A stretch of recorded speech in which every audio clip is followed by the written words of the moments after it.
Fall asleep to the entire story of Vatican City, the secrets beneath St. Peter's Basilica, beneath the quiet hill. Tonight, before sleep gently finds you, imagine that the streets of modern Rome have finally grown quiet. The crowds have disappeared from St. Peter's Square. The photographers have packed away their cameras. Even the pigeons seem to have surrendered the evening to silence. The great fountains murmur softly beneath the stars, and the immense dome of St. Peter's Basilica hangs over the city like a pale moon made of stone. It is difficult to believe that beneath those polished marble floors, beneath the candles, beneath the choirs, beneath the tourists wearing uncomfortable shoes and pretending not to be exhausted after climbing hundreds of steps, lies another world entirely. A forgotten city. Not one built for the living. One built for the dead. Hundreds of tombs. Ancient roads. Cracked walls covered with fading paint. The smell of damp stone. Tiny oil lamps that once flickered in complete darkness. And somewhere beneath it all, according to nearly 2,000 years of tradition, rests a fisherman from Galilee whose death quietly changed the course of civilization. Peter. Whether every detail of that tradition is historically certain remains a matter scholars continue to debate. Archaeology has revealed remarkable evidence beneath the basilica, though some questions remain unanswered. Curiously enough, uncertainty often makes history even more fascinating.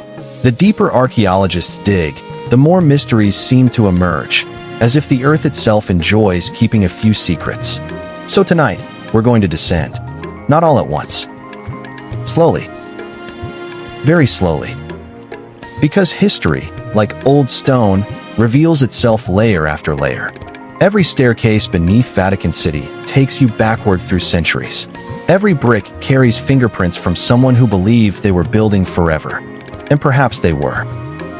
Before there was a Vatican City, before there was a pope, before there were basilicas, cardinals, Swiss guards with colorful uniforms that looked surprisingly cheerful for professional soldiers, there was simply a hill. A rather ordinary hill. The Romans called it Mons Vaticanus. It sat across the Tiber River from the heart of ancient Rome. To respectable Romans, it was not especially fashionable. In fact, it was considered something of an inconvenient edge of the city. Marshy. Unhealthy. A little lonely. The name itself probably came from older Italic traditions, perhaps connected with ancient prophecies or local deities long forgotten even by the Romans themselves. Like many ancient names, its exact origin has faded into uncertainty, leaving historians with educated guesses instead of neat answers, which is rather appropriate. Mysteries tend to accumulate around this hill. Long before Christianity ever appeared, vineyards stretched across its slopes. Farmers worked quietly. Oxen pulled heavy wooden plows through stubborn soil. Children chased one another between grapevines. The smell of crushed grapes drifted through warm autumn air. From the hill, one could look east across the river toward Rome itself. And what a sight it must have been. Temples glittering in sunlight. Smoke rising from thousands of kitchens. The enormous walls. Markets overflowing with merchants shouting in dozens of languages. Marble columns everywhere. Romans truly adored columns. If they had discovered a way to make furniture entirely from columns, they probably would have done it. Yet despite all Rome's grandeur, this western hill remained relatively quiet. Sometimes quiet places become important precisely because nobody expects them to. History enjoys irony. By the 1st century AD, Rome had become the greatest city the Mediterranean had ever known. Perhaps 1 million people crowded inside and around its walls. Imagine trying to sleep there. Street vendors yelling. Metalworkers hammering. Dogs barking. Wagons rattling over uneven stones. Arguments spilling out of taverns. Public fountains splashing continuously. The smell? Well, let's simply say sanitation had not yet reached its golden age. Fresh bread mixed with sewage. Incense mixed with smoke. Olive oil. Fish sauce. Sweat. Leather. Animals. Humanity compressed into one enormous, noisy machine. Yet for all its brilliance, Rome possessed one characteristic that history repeatedly demonstrates about powerful empires. Confidence. Sometimes too much confidence. Romans believed their civilization would last forever. After all, why wouldn't they? They had conquered nearly everyone they fought. Their roads stretched thousands of miles. Their armies seemed unstoppable. Their laws governed countless peoples. The empire appeared as permanent as the stars. History, unfortunately for empires, rarely agrees. In the year AD 37, a new emperor came to power. His name was Gaius Julius Caesar Augustus Germanicus. Fortunately for everyone forced to pronounce that, history remembers him by his childhood nickname, Caligula. Little Boots. Apparently because as a child he had worn tiny military sandals while visiting Roman army camps. It sounds almost charming. Sadly, adulthood was considerably less charming. Caligula's reign quickly descended into extravagance, paranoia, and cruelty. Ancient writers portray him as erratic, though modern historians caution that many surviving accounts were written by hostile senators after his death. Separating truth from exaggeration can be difficult. Still, even allowing for bias, his rule appears to have been deeply unstable. One of his construction projects reached across Vatican Hill. He built a circus. Not a circus with clowns. Romans had different priorities. A circus was an enormous stadium for chariot racing. Long. Narrow. Filled with roaring crowds.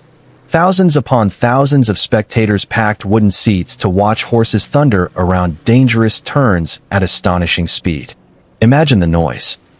The pounding hooves. The cheers. The crashes. The dust hanging in hot summer air. The drivers wrapped tightly around their reins, knowing that if they fell, the horses would not stop. Entertainment in ancient Rome had remarkably little concern for workplace safety. The Circus of Caligula stood close to where St. Peter's Basilica rises today. At the center of its racing track stood an Egyptian obelisk, a monument carved centuries earlier under Egyptian pharaohs. It had already survived deserts, empires, kings, sea voyages. Now it watched Romans gamble on horse races. History gives monuments interesting careers. That very obelisk still stands today, not where Caligula placed it, but only a short distance away in St. Peter's Square. It has silently observed nearly 2,000 years of history. Few objects on Earth can claim such remarkable continuity. If stone could speak, it would probably ask everyone to stop moving it. After Caligula's assassination in AD 41, the circus remained. Another emperor eventually inherited it, one whose name became synonymous with catastrophe, Nero. Mention Nero, and most people immediately picture flames consuming Rome while an emperor casually plays music. Reality is, unsurprisingly, more complicated. The famous image of Nero fiddling while Rome burned is almost certainly legendary. The violin did not even exist yet. Ancient accounts differ on what Nero actually did during the Great Fire of AD 64, and some suggest he organized relief efforts. But whether he caused the disaster or merely exploited it remains one of history's enduring debates. What is less disputed is what happened afterward. Someone needed blame. Because rulers throughout history have discovered an uncomfortable political truth. If disaster strikes, people start asking difficult questions. Finding someone else to blame can be remarkably convenient. Nero chose a small religious movement. Christians. At that time, Christianity barely existed. Perhaps a few thousand believers scattered across the empire. Ordinary people. Slaves. Merchants. Widows. Laborers. Foreigners. Many Romans viewed them with suspicion. They refused sacrifices to Roman gods. They met privately. They spoke about another kingdom. Rumors spread quickly. Rumors usually do, especially when fear is involved. Soon arrests began. Executions followed. Ancient historian Tacitus describes horrifying punishments inflicted upon Christians after the fire. While some details from later traditions grew more dramatic over time, there is broad historical agreement that Nero persecuted members of the Christian community in Rome with exceptional brutality. Some were torn apart by wild animals. Some crucified. Others burned alive as nighttime spectacles. Cruelty became public entertainment. The Circus of Nero, formerly Caligula's, became one of the places where these executions occurred. Thousands gathered, some out of curiosity, some out of excitement, some perhaps out of horror. Imagine standing there. The dust, the smell of animals, the heat, the anxious silence before the crowd erupted. History often remembers emperors. It less often remembers the anonymous people who stood watching, uncertain whether to cheer, remain silent, or look away. Among those arrested, according to ancient Christian tradition, was Peter, not a nobleman, not a philosopher, not a general, simply a fisherman. Years earlier, he had walked beside Jesus through villages around the Sea of Galilee. He had misunderstood lessons, asked awkward questions, made promises he struggled to keep, lost courage, found it again. An extraordinarily ordinary man, which may explain why so many later believers found him comforting. He was imperfect. History tends to remember flawless heroes. Reality usually belongs to imperfect people.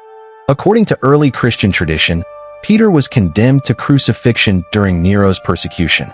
Later sources recount that he requested to be crucified upside down because he felt unworthy to die in the same manner as Jesus. Whether this detail reflects historical memory or later devotion is impossible to know with certainty, but the tradition became deeply rooted in Christian thought. Imagine the hill that day.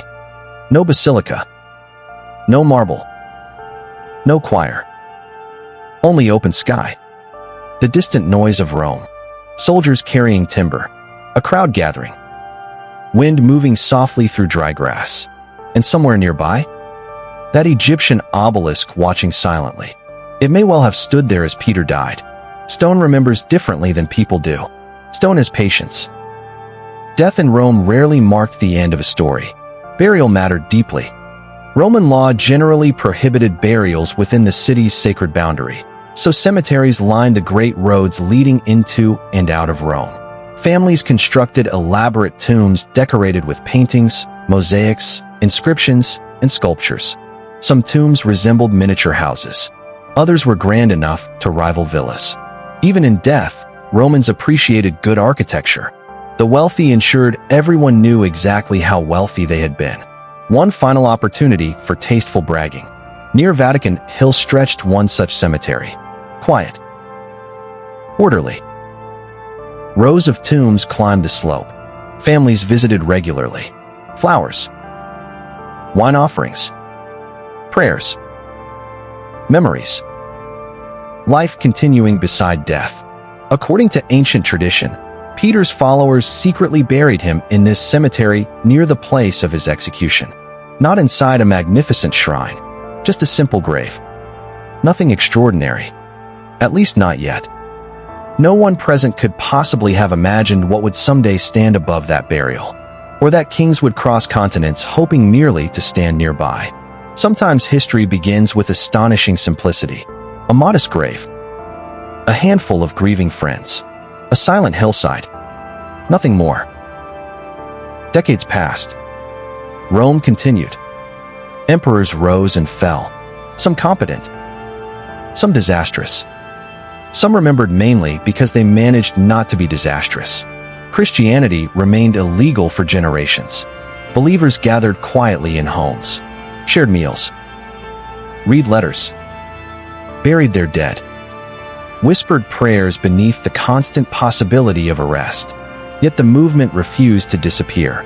Curiously, persecution often strengthened communities instead of destroying them. Attempts to erase ideas have a long history of failing spectacularly.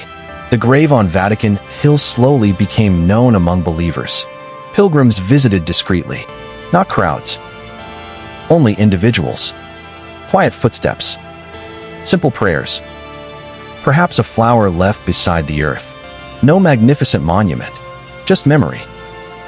And memory, if cared for long enough, can become stronger than stone. As the first century faded into the second, Rome remained magnificent. But subtle cracks had begun to appear beneath the polished marble surface. Frontiers required constant defense. Political conspiracies multiplied. Economic pressures quietly accumulated. The empire still looked invincible. Appearances can be wonderfully deceptive. much like the quiet hill across the river. Above ground, almost nothing remarkable. Below ground, the beginning of one of history's greatest stories. And as centuries slowly unfolded, emperors would vanish, kingdoms would collapse, and armies would march across Europe. Yet the little grave on Vatican Hill would remain, waiting patiently beneath layers of earth, waiting for pilgrims, waiting for builders, waiting for archaeologists, waiting for questions no one had yet learned to ask. The hill was still quiet, but history was already awake. The emperor who changed everything. For nearly 3 centuries after Peter's death, the little cemetery on Vatican Hill remained exactly what it had always been, a place of silence. No great basilica crowned the hill. No bells echoed across Rome. No endless lines of pilgrims shuffled patiently through security checkpoints. No cameras flashed beneath Michelangelo's dome because Michelangelo himself was still many centuries away from being born. Instead, the cemetery lived according to the quiet rhythm shared by all burial grounds. At dawn, the first light touched the brick tombs. In the afternoon, warm Mediterranean sun baked the stone until it radiated heat long after sunset. By evening, cool breezes drifted up from the Tiber River, carrying the scent of water, damp earth, and vineyards. Generations came. Generations went. Families buried grandparents beside parents. Children grew into old age. Names slowly faded from marble inscriptions. Even the finest carving eventually surrenders to rain. History has an endless appetite for names. Nature has an endless appetite for stone. The Roman cemetery beneath what is now St. Peter's Basilica was not a gloomy place in the modern sense. To Romans, the dead were not meant to disappear completely. Families returned often. They swept the tombs. They left flowers. Small cups of wine rested beside graves. Sometimes food was shared in memory of loved ones. The boundary between the living and the dead felt surprisingly gentle. Death was expected. Accepted. Almost domestic. Walk through the necropolis in your imagination. Picture narrow lanes paved with worn bricks. On either side stand family mausoleums, some modest, some lavish. Painted plaster decorates their interiors. Bright reds. Soft yellows. Deep blues. Those centuries have dimmed them today. Once they glowed with astonishing color. Oil lamps flickered against polished walls. The air smelled faintly of incense, wax, damp limestone, and freshly cut flowers. It was not silent.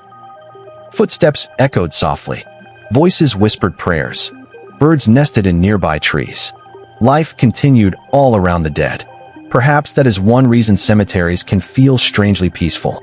They remind us that life never truly pauses. It simply changes pace. Meanwhile, above ground, the Roman Empire continued its endless performance. One emperor replaced another, sometimes peacefully, usually not. Roman succession had developed a rather unfortunate habit of involving poison, assassination, military rebellion, or all three in rapid succession. Stable governments are pleasant. Rome preferred excitement. In AD 69 alone, the famous year of the 4 emperors, 4 different men claimed the imperial throne. Imagine changing national leadership 4 times in 12 months. Modern news channels would have collapsed from exhaustion. Yet somehow the empire endured. Perhaps because ordinary people still planted wheat, baked bread, repaired roads, and raised children regardless of who happened to be wearing the imperial purple that week. History often focuses on rulers. Civilization survives because ordinary people ignore them just enough to keep daily life functioning. Christian communities slowly multiplied across the empire. Not rapidly. Not dramatically. Simply steadily. One household at a time. One family at a time. One conversation at a time. A merchant carried the faith from Antioch to Corinth. A widow spoke quietly to neighbors in Rome. A soldier returned home after military service with unfamiliar beliefs. Ideas travel remarkably well, especially when carried by people instead of armies. The bishops of Rome gradually gained influence among Christian communities. No one yet imagined the office we now call the papacy. There were no Renaissance palaces, no Swiss guards, no enormous bureaucracy. The bishop of Rome often lived modestly, and, from time to time, dangerously. Several early bishops were themselves martyred. Leadership came with considerable occupational hazards. Not exactly the comfortable career path it would later become. The grave believed to be Peter's became increasingly important. Pilgrims found their way there. Quietly. Carefully. Sometimes under cover of darkness. Imagine approaching the cemetery after sunset. The city behind you still buzzes with taverns and marketplaces. Ahead lies only silence. A small oil lamp guides your steps between the tombs. Somewhere nearby rests the fisherman whom many believe received the words, "You are Peter, and upon this rock." Whether whispered in memory or written in scripture, those words echoed across generations. No magnificent shrine marked the place. Instead, a simple memorial gradually appeared. Archaeologists today call it the Trophy of Gaius, named after a Christian writer around the year AD 200 who referred to a memorial associated with Peter's burial. Fragments discovered beneath the basilica are widely believed to correspond with that ancient description. Imagine that humble monument. Not enormous. Not lavish. Just enough to tell visitors, someone important rests here. History often begins with modest architecture. Empires build monuments to themselves. Faith begins with small markers beside forgotten roads. Then, in the early 4th century, everything changed. Not gradually. Almost unbelievably quickly. The catalyst was a man named Constantine. Now, Constantine remains one of history's most fascinating figures because almost everyone agrees he transformed the Roman world. Almost nobody agrees exactly why. Was he genuinely converted to Christianity? Was he an extraordinary political strategist? Both? Neither? Human beings rarely fit into convenient categories, especially emperors. Constantine was born around AD 272 in the province of Moesia, along the Danube frontier. He grew up in a military environment. Discipline. Campaigns. Long marches. Cold winters. Dusty roads. He understood power before he understood theology, and perhaps that shaped everything that followed. The Roman Empire at this time was struggling under immense pressure. Civil wars erupted repeatedly. Generals declared themselves emperors. Borders came under attack. Economic troubles multiplied. The old certainty of Roman greatness had begun to feel fragile. Imagine living through it. Every few years another emperor, another tax, another war, another proclamation promising stability. Eventually people become skeptical. Governments throughout history have occasionally mistaken optimism for policy. In AD 312, Constantine marched toward Rome to confront his rival Maxentius. The decisive battle would take place at the Milvian Bridge. On the eve of battle, ancient Christian writers tell us Constantine experienced an extraordinary vision. Accounts differ. Some describe a cross appearing in the sky. Others speak of a dream. The famous phrase associated with the event reads, "In this sign, conquer." Whether the event occurred exactly as later writers described remains uncertain. But what happened afterward is historical fact. Constantine ordered Christian symbols painted on his soldiers' shields. The following day, he won. Decisively. Maxentius drowned in the Tiber River during the chaotic retreat. One battle reshaped history. Battles often do. Those soldiers rarely realize it while trying very hard not to become casualties. The victory transformed Constantine into the dominant ruler of the Western Empire. Soon afterward came one of history's most remarkable political shifts. In AD 313, Constantine and Licinius issued what is now called the Edict of Milan. Christianity was no longer illegal. Think for a moment about how astonishing that must have felt. One year, you hide your gatherings. You fear arrest. You whisper prayers. The next, the emperor announces you may worship openly. No more secrecy. No more hiding. No more wondering whether soldiers might interrupt your evening meal. History can turn remarkably fast. One signature. One decree. Entire civilizations change direction. Christian churches began appearing openly across the empire. Property confiscated during persecutions was returned. Bishops emerged from hiding. Communities grew rapidly, and Constantine himself began funding churches on an unprecedented scale. Not small chapels, monumental buildings, architecture capable of expressing imperial grandeur. Because Constantine understood symbolism, very few people read official decrees. Everyone notices enormous buildings. One location mattered above all others: the grave of Peter. Constantine decided to build a church unlike anything Christianity had ever seen. The decision presented an enormous engineering challenge. The cemetery occupied the slope of Vatican Hill. Roman burial law generally protected graves from disturbance. The terrain itself was uneven. Yet Constantine insisted. Workers reshaped the hill on a staggering scale. Thousands upon thousands of tons of earth were moved. Entire sections of the ancient cemetery were carefully buried beneath massive retaining walls. Some tombs were preserved. Others disappeared beneath the new construction. Imagine the labor. Hundreds of workers carrying baskets of soil. Ox-drawn carts rumbling across temporary roads. Stonecutters shaping marble. Carpenters raising scaffolding. Engineers measuring foundations with astonishing precision despite lacking modern machinery. Years of relentless work transformed the landscape. History often remembers emperors. It rarely remembers the anonymous laborers whose aching backs made imperial dreams possible. One extraordinary decision reveals Constantine's priorities.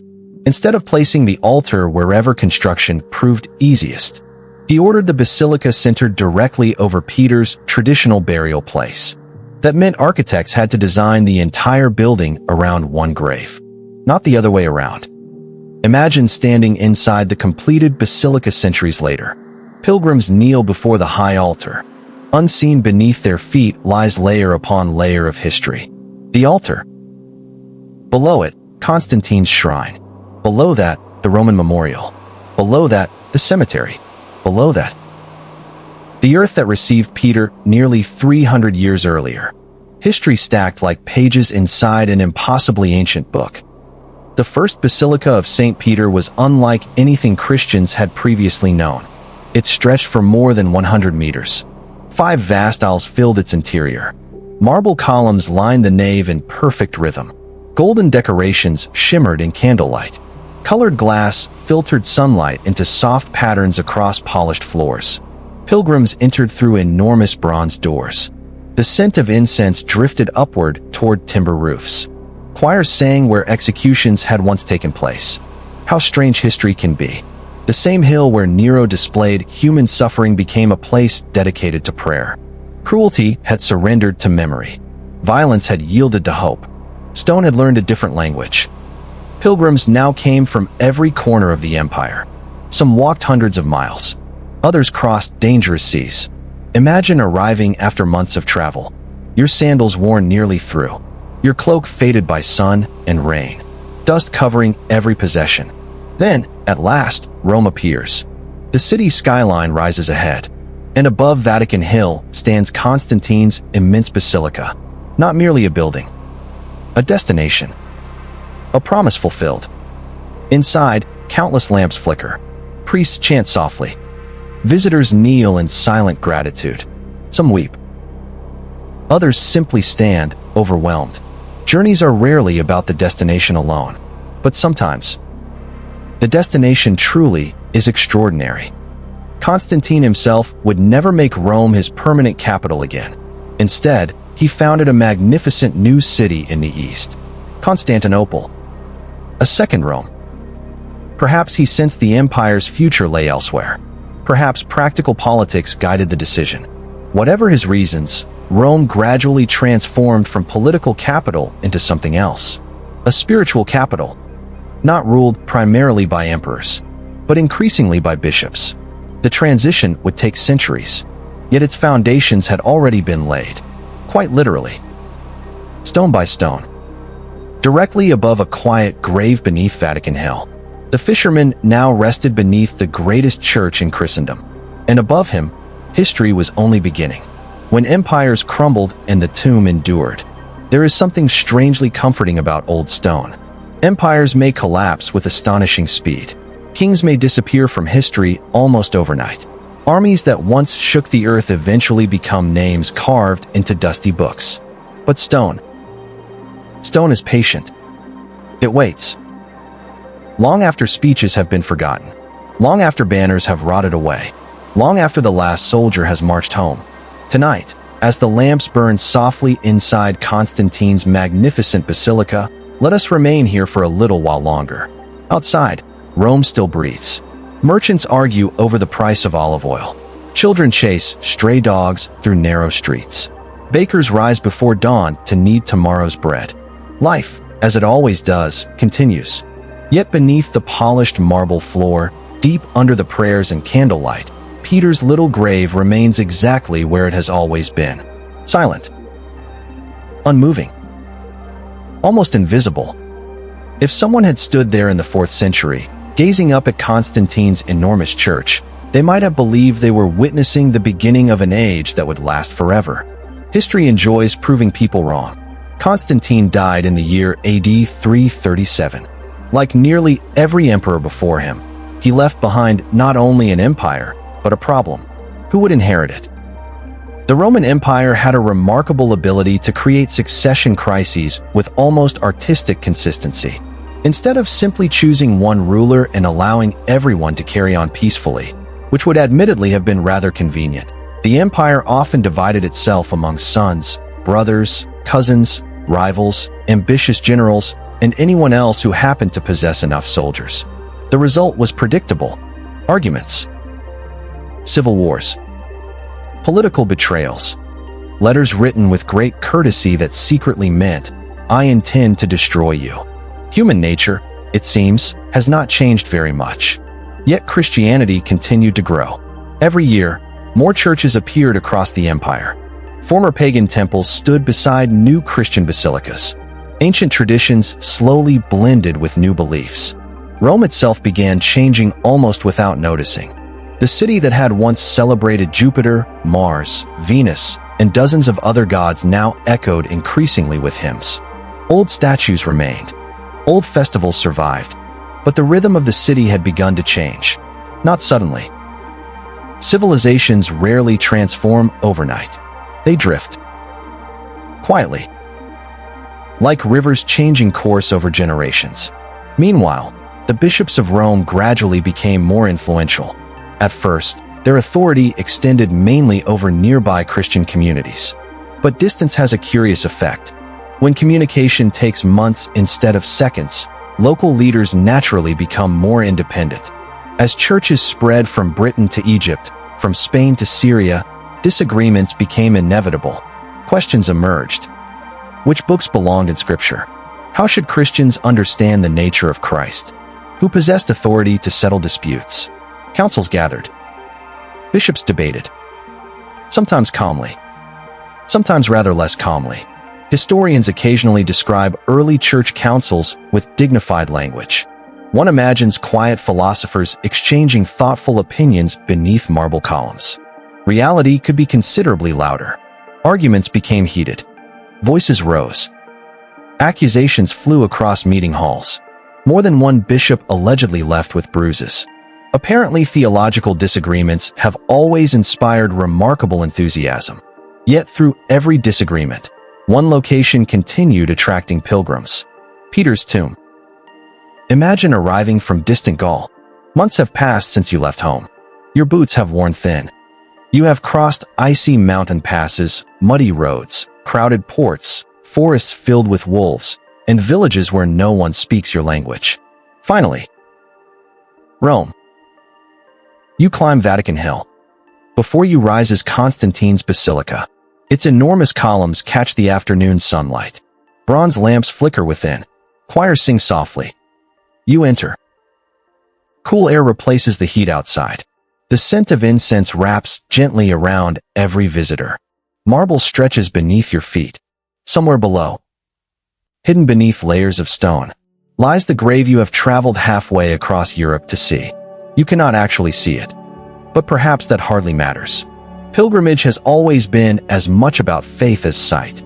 Sometimes even more so. The 5th century arrived quietly, like all centuries do. No one celebrated the beginning of the Middle Ages. Nobody announced that Rome's greatest days were behind her. History refuses to provide convenient chapter headings while people are living through it. Instead, the problems accumulated. Taxes increased. Frontiers weakened. The army struggled to defend enormous borders stretching thousands of miles. Germanic tribes pressed against imperial frontiers. Some sought land. Others sought safety.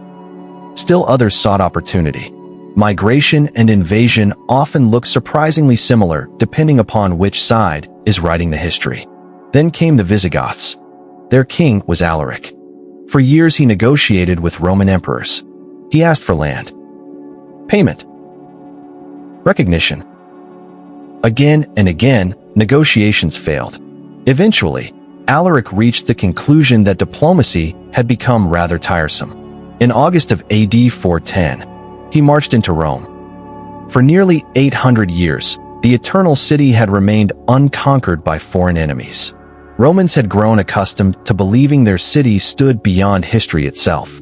Then history knocked on the gates, rather forcefully. Imagine waking before dawn. The distant sound of shouting reaches your window. Then metal striking metal. The city gates have fallen. Smoke rises. People rush through narrow streets, carrying whatever possessions they can manage. Some clutch children. Others drag elderly parents. Temple bells ring. Dogs bark wildly. Some pray. Others simply run. For 3 days, Rome was looted. Compared to many ancient conquests, the sack proved less destructive than later legends suggested. Churches offered sanctuary. Many lives were spared. Yet psychologically, everything changed. If Rome could fall, what else might prove mortal? The illusion of permanence disappeared forever. Strangely enough, Constantine's Basilica survived. Pilgrims continued arriving. Priests continued celebrating liturgy. Candles continued burning above Peter's grave. Outside, governments rose and fell. Inside, prayer continued almost uninterrupted. There is something deeply remarkable about that continuity. Entire political systems collapsed. Yet one fisherman remained at the center of Rome's spiritual life. Only a few decades later came another catastrophe. The Huns swept across Europe, led by Attila, one of history's most famous conquerors. Descriptions of Attila vary enormously. Some ancient writers portrayed him almost as a supernatural force of destruction. Others emphasized his discipline and political intelligence. Reality probably lay somewhere between terrifying warlord and remarkably capable strategist. Either way, people were frightened. Very frightened. Rumors spread faster than armies. Entire towns emptied before Attila even arrived. Fear often travels ahead of conquest. According to later tradition, Pope Leo I rode north to meet Attila in person. Imagine that meeting. On one side, the most feared military commander in Europe, surrounded by hardened warriors. On the other, an elderly bishop wearing simple religious robes. No army. No weapons. Only words. Exactly what happened during their conversation remains uncertain. Ancient sources disagree. Some describe miraculous visions. Others suggest practical diplomacy. Whatever occurred, Attila withdrew. Rome escaped. History occasionally turns upon conversations no one fully recorded. Yet the Western Roman Empire itself continued weakening. Finally, in AD 476, the last Western emperor, Romulus Augustulus, was removed from power. Curiously, the end proved almost anticlimactic. No great final battle. No dramatic farewell speech. Simply another political change among many. People living through it probably did not realize they were witnessing the traditional fall of Rome. After all, tomorrow still required bread. Children still needed breakfast. Farmers still planted crops. Life continued. It always does. Historians adore dramatic endings. Reality usually prefers quiet transitions. Now Rome belonged to new rulers. First the Germanic kings, then the Ostrogoths. Then, eventually, the armies of the Byzantine Empire returned under Emperor Justinian. Each conquest left scars. Buildings collapsed. Aqueducts deteriorated. Population declined dramatically. Where perhaps 1 million people had once lived, only tens of thousands remained. Imagine wandering through the city. Great forums stand nearly empty. Temples crumble. Grass grows between paving stones. Foxes reportedly wander among abandoned monuments. The greatest city on earth has become strangely quiet. Nature patiently begins reclaiming marble. Yet Vatican Hill remains alive. Pilgrims still arrive. Monks copy manuscripts. Priests sing ancient prayers. The Basilica continues standing. It has become something more than a church. It is now a memory preserved in stone. A reminder that while emperors disappear, faith sometimes remains. Beneath the Basilica, the Necropolis sleeps. The Roman cemetery has now been hidden beneath Constantine's construction for over a century. Its painted walls remain untouched. Its brick streets undisturbed. Oil lamps have long since gone dark. Dust settles gently upon forgotten tombs. No one walks those little roads anymore. No children visit grandparents buried there. No flowers decorate marble doorways. Time itself seems to have stopped underground. Above, history races onward. Below, the dead wait in perfect silence. It is one of archaeology's greatest gifts. Sometimes the earth seals away entire worlds, waiting patiently for someone, centuries later, to knock gently upon the past. As the 6th century dawns, new dangers approach Rome. Not ambitious emperors, not rival bishops, not even invading armies. Something far smaller, invisible, relentless. A plague. And before long, the city that once ruled the world will discover that disease often succeeds where armies fail. The quiet beneath St. Peter's Basilica will become even quieter, because sometimes, history is changed not by kings, but by something no larger than a flea, plague, pilgrims, and the birth of the papacy. The silence beneath Vatican Hill grew deeper with every passing century. Above the ancient cemetery, Constantine's great basilica continued to welcome pilgrims from across the Christian world. Candles flickered before the altar. Incense curled upward into the vast wooden roof. Choirs sang hymns that echoed from marble columns polished smooth by generations of passing hands. Below, nothing moved. The painted walls of Roman tombs remained untouched. Brick streets waited patiently in complete darkness. A small clay lamp, abandoned by its last visitor centuries earlier, still rested exactly where someone had left it. No one knew it would remain there for nearly 1,500 years. Time itself seemed to stop underground. History can be wonderfully unfair like that. Above ground, every year brought change. Below ground, even dust settled slowly. The 6th century opened not with celebration, but with exhaustion. The Roman Empire that Constantine had once ruled no longer existed in the West. Italy had changed hands repeatedly. Wars had marched across the countryside. Fields once heavy with grain now lay abandoned. Aqueducts cracked. Roads slowly crumbled. Rome itself had become almost a ghost of its former glory. Imagine walking through the city at dawn. Grass grows between massive paving stones. Marble columns stand alone, supporting nothing but birds' nests. The Forum, once the beating heart of an empire, is strangely quiet. Foxes slip between ruined temples. Goats graze where senators once argued over the fate of nations. Nature has a remarkable sense of humor. She always assumes the lease on civilization is temporary. And then came something no army could stop.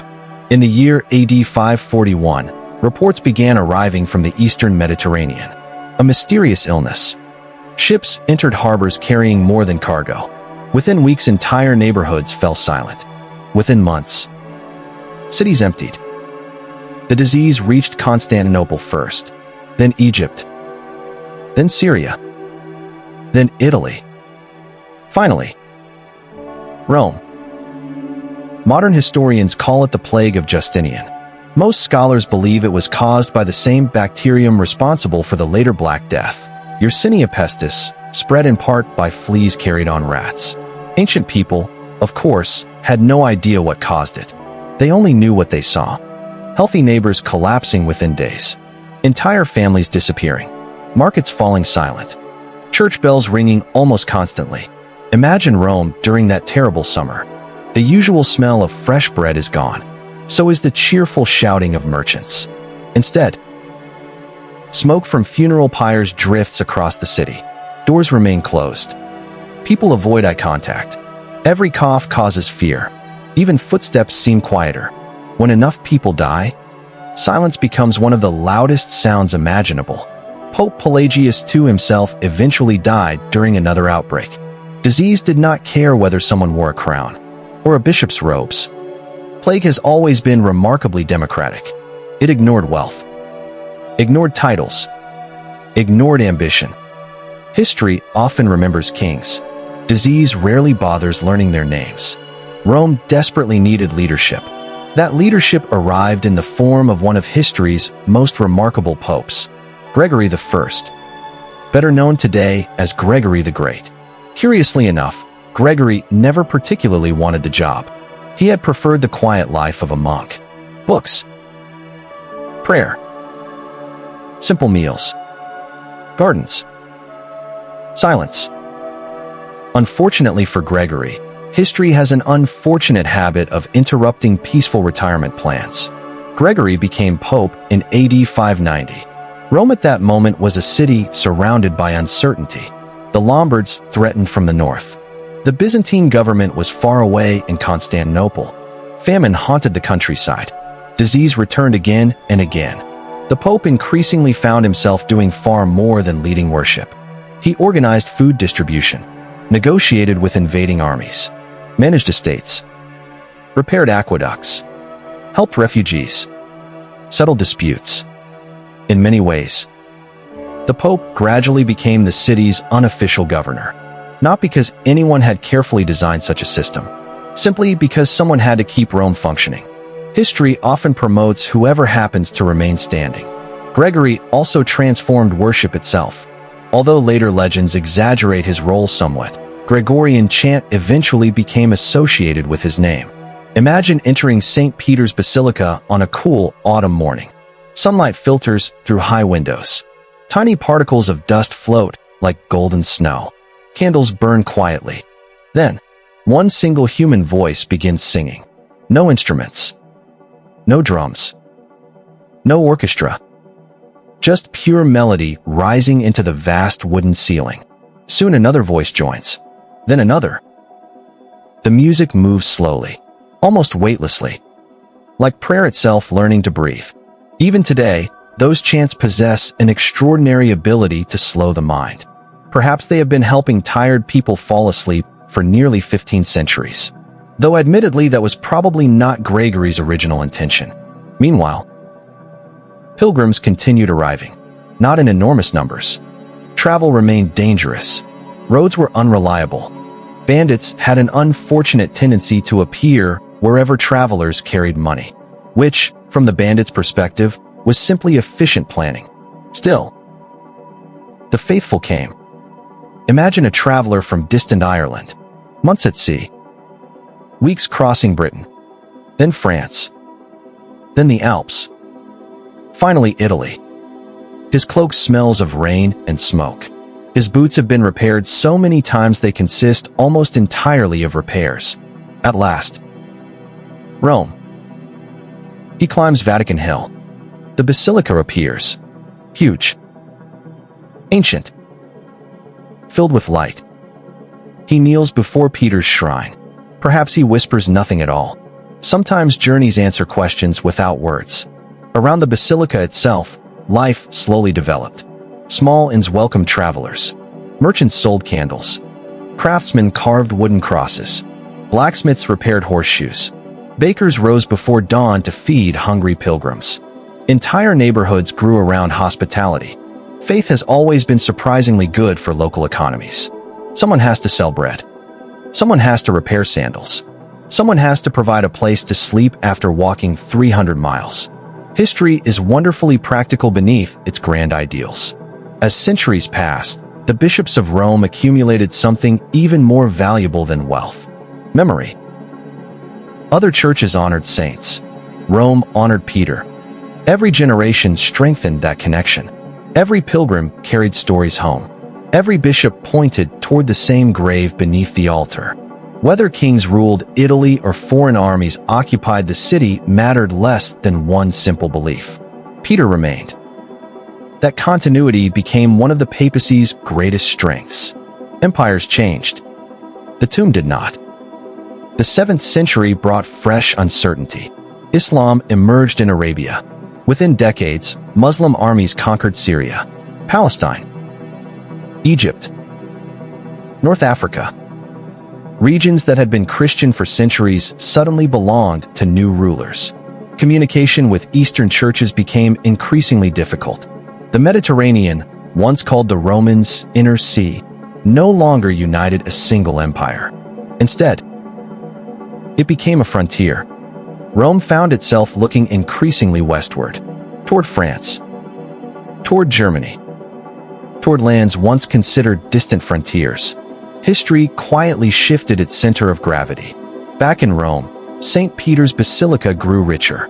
Kings donated precious objects: silver lamps, golden crosses, jeweled reliquaries, beautiful fabrics from distant lands.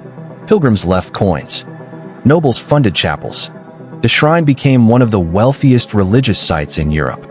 Ironically, the fishermen buried beneath it had owned almost nothing. History delights in such contrasts. Then came the 8th century. The Byzantine emperors, struggling with wars elsewhere, could no longer reliably protect Rome. The Lombards advanced again. Fear returned.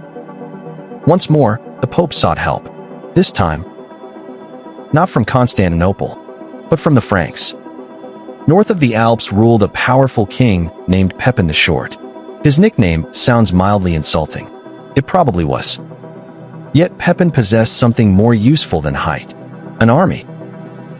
He marched into Italy, defeated the Lombards, then made a decision whose consequences would last more than 1,000 years. Instead of returning conquered territory to the Byzantine emperor, he gave it to the Pope. This became known as the donation of Pepin. With that gift, the Pope became not only a spiritual leader, but also a ruler of land. The Papal States were born. Imagine Peter, the fisherman from Galilee. He had once worried about fishing nets. Now, centuries later, his successors governed cities, castles, farmland, taxes, and diplomacy.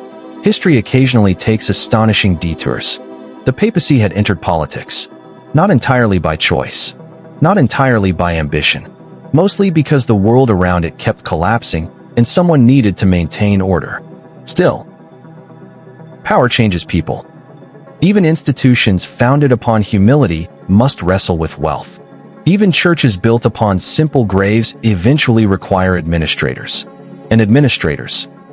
Well, administrators have existed since the dawn of civilization. Someone always insists another form needs filling out. Yet beneath all that growing complexity, the ancient necropolis remained hidden. Its streets lay sealed beneath thousands of tons of earth. Its painted walls rested in perfect darkness. Nobody prayed there anymore. Nobody remembered the names carved above those forgotten Roman families. Except perhaps the earth remembered. Stone remembered. Time remembered. The city of the dead slept peacefully beneath the city of the living. Neither knew that, centuries later, archaeologists armed with lanterns, notebooks, and an extraordinary amount of patience would descend into that silence once more. But that day was still very far away. For now, a new millennium approached. Europe itself was beginning to awaken, and the little hill called Vaticanus was about to become the spiritual center of an entire continent. Kings, crusaders, and the city of pilgrims.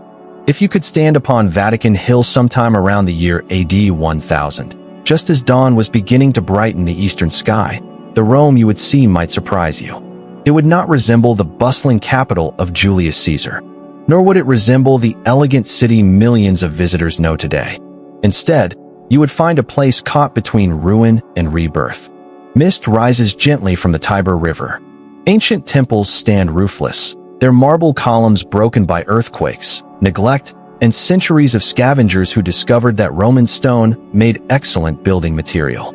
Here and there, enormous arches seem to emerge from the morning fog like the ribs of sleeping giants. The Colosseum still dominates the landscape, but vines crawl across its cracked walls. Wildflowers bloom where gladiators once fought to the death. Owls nest in its upper arches. Rome has become quieter, much quieter. Where nearly 1 million people once crowded its streets, perhaps only 30 or 40,000 now call the city home. A village by imperial standards. Yet beneath this quieter Rome, history continues to gather strength. The first sounds of the morning come from St. Peter's Basilica. Not bells. Those will come later. Instead, wooden doors creak open. A monk sweeps yesterday's dust from the stone floor. Another lights oil lamps one by one. The faint scent of beeswax begins filling the cool air. Soon voices rise softly in prayer. Outside, pilgrims who arrived during the night slowly wake. Some slept beneath wagons. Others found room inside crowded hostels.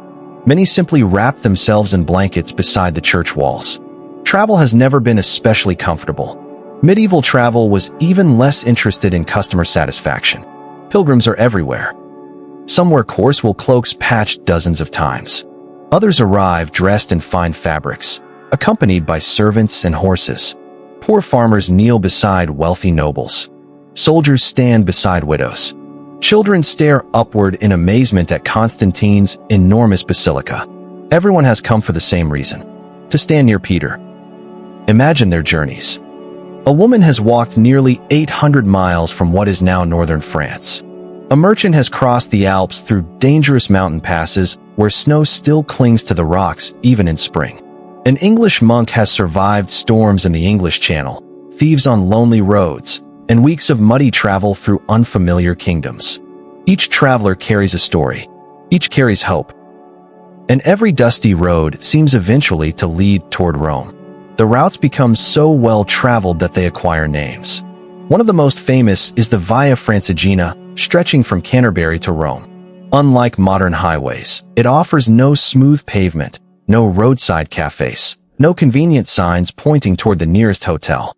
Instead, there are forests, rivers without bridges, mountain passes, cold rain, summer heat, occasional wolves, and the constant possibility that someone with a sword has decided your belongings would look much better in their possession. Pilgrimage requires determination, and perhaps sturdy boots. Mostly sturdy boots. Inside St. Peter's Basilica, the atmosphere feels almost timeless. Sunlight pours through high windows, catching countless particles of dust suspended in the air like tiny stars. The marble floor has become smooth from centuries of footsteps. Columns tower overhead. Golden lamps hang before the shrine. Somewhere beneath the altar, hidden under layers of stone, lies the ancient memorial over Peter's grave. Few visitors ever see it. They don't need to. Faith often draws strength from what remains unseen. The church itself has grown richer with every passing century. Kings send gifts. Queens donate embroidered cloth woven with gold thread. Nobles commission silver chalices. Merchants offer precious spices from distant lands. One ruler sends enormous bronze doors. Another donates jeweled crosses. Some offerings are breathtaking. Others, perhaps less so. History politely records every gift. It is less polite about admitting that not every artistic decision ages gracefully. There were, shall we say, a few centuries in which decorative taste became wonderfully enthusiastic. As the 11th century unfolds, Europe begins changing rapidly. Population increases. Trade expands.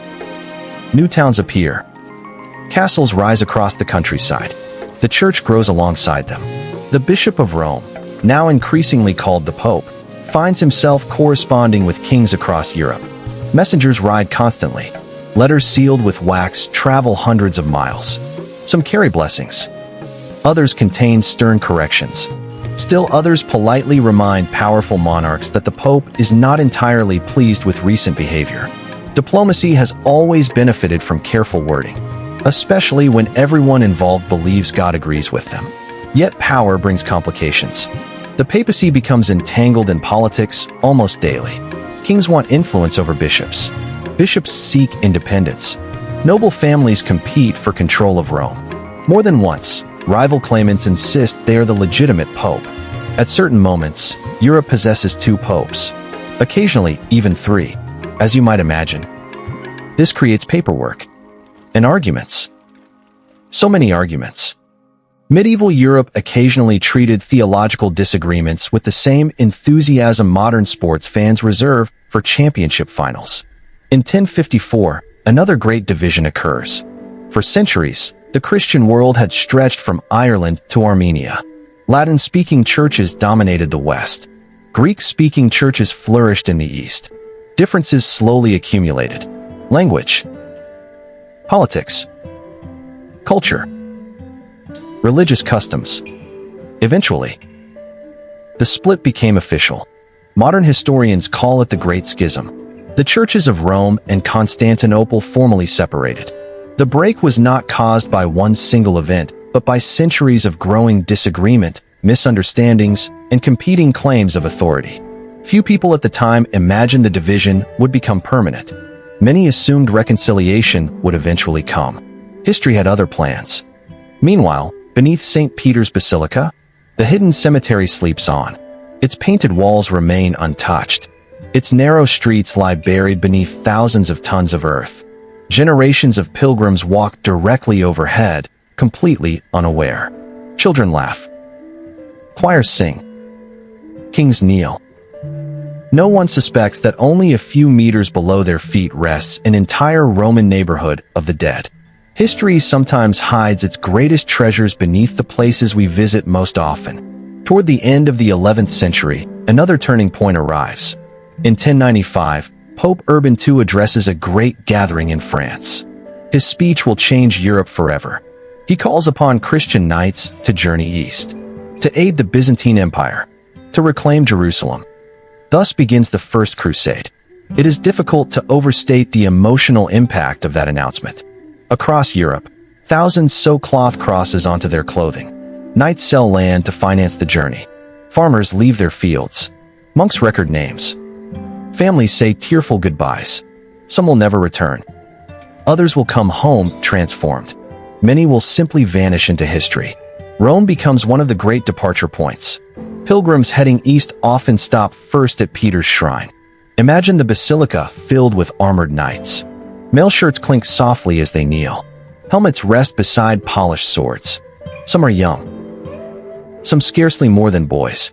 Their faces reveal excitement, fear, hope, perhaps all three at once. Outside, horses stamp impatiently. Inside, prayers echo beneath the ancient roof. No one knows what awaits them beyond the sea. The Crusades reshape Europe in countless ways. Trade expands. Knowledge travels between cultures. New goods appear in Western markets. Spices, silks, mathematics, medicine, ideas. History is rarely as simple as victory or defeat. Even wars leave behind unexpected exchanges. Human beings have always been remarkably good at learning from one another, even while fighting. Back in Rome, the flow of pilgrims becomes almost constant. Entire neighborhoods around Vatican Hill thrive because of them. Blacksmiths shoe horses. Innkeepers prepare meals. Bakers produce endless loaves of bread. Artists carve religious souvenirs from wood and stone. Children chase one another through crowded streets while speaking half a dozen different languages picked up from foreign visitors. The city becomes an extraordinary crossroads. If you simply sat quietly near the Basilica entrance for one afternoon, you might hear French, German, English, Italian, Spanish, Greek, and countless local dialects. The world comes to Peter. The papacy itself grows increasingly influential. Kings seek approval. Emperors negotiate. Princes request blessings. The Pope's words now carry weight across an entire continent. Yet with influence comes temptation. Money flows steadily into Rome. Politics becomes unavoidable. Some popes lead with humility. Others, well, history provides examples of leadership across a rather broad spectrum of quality. Even the successors of fishermen remain human. Still, through every triumph and every scandal, one remarkable truth remains unchanged.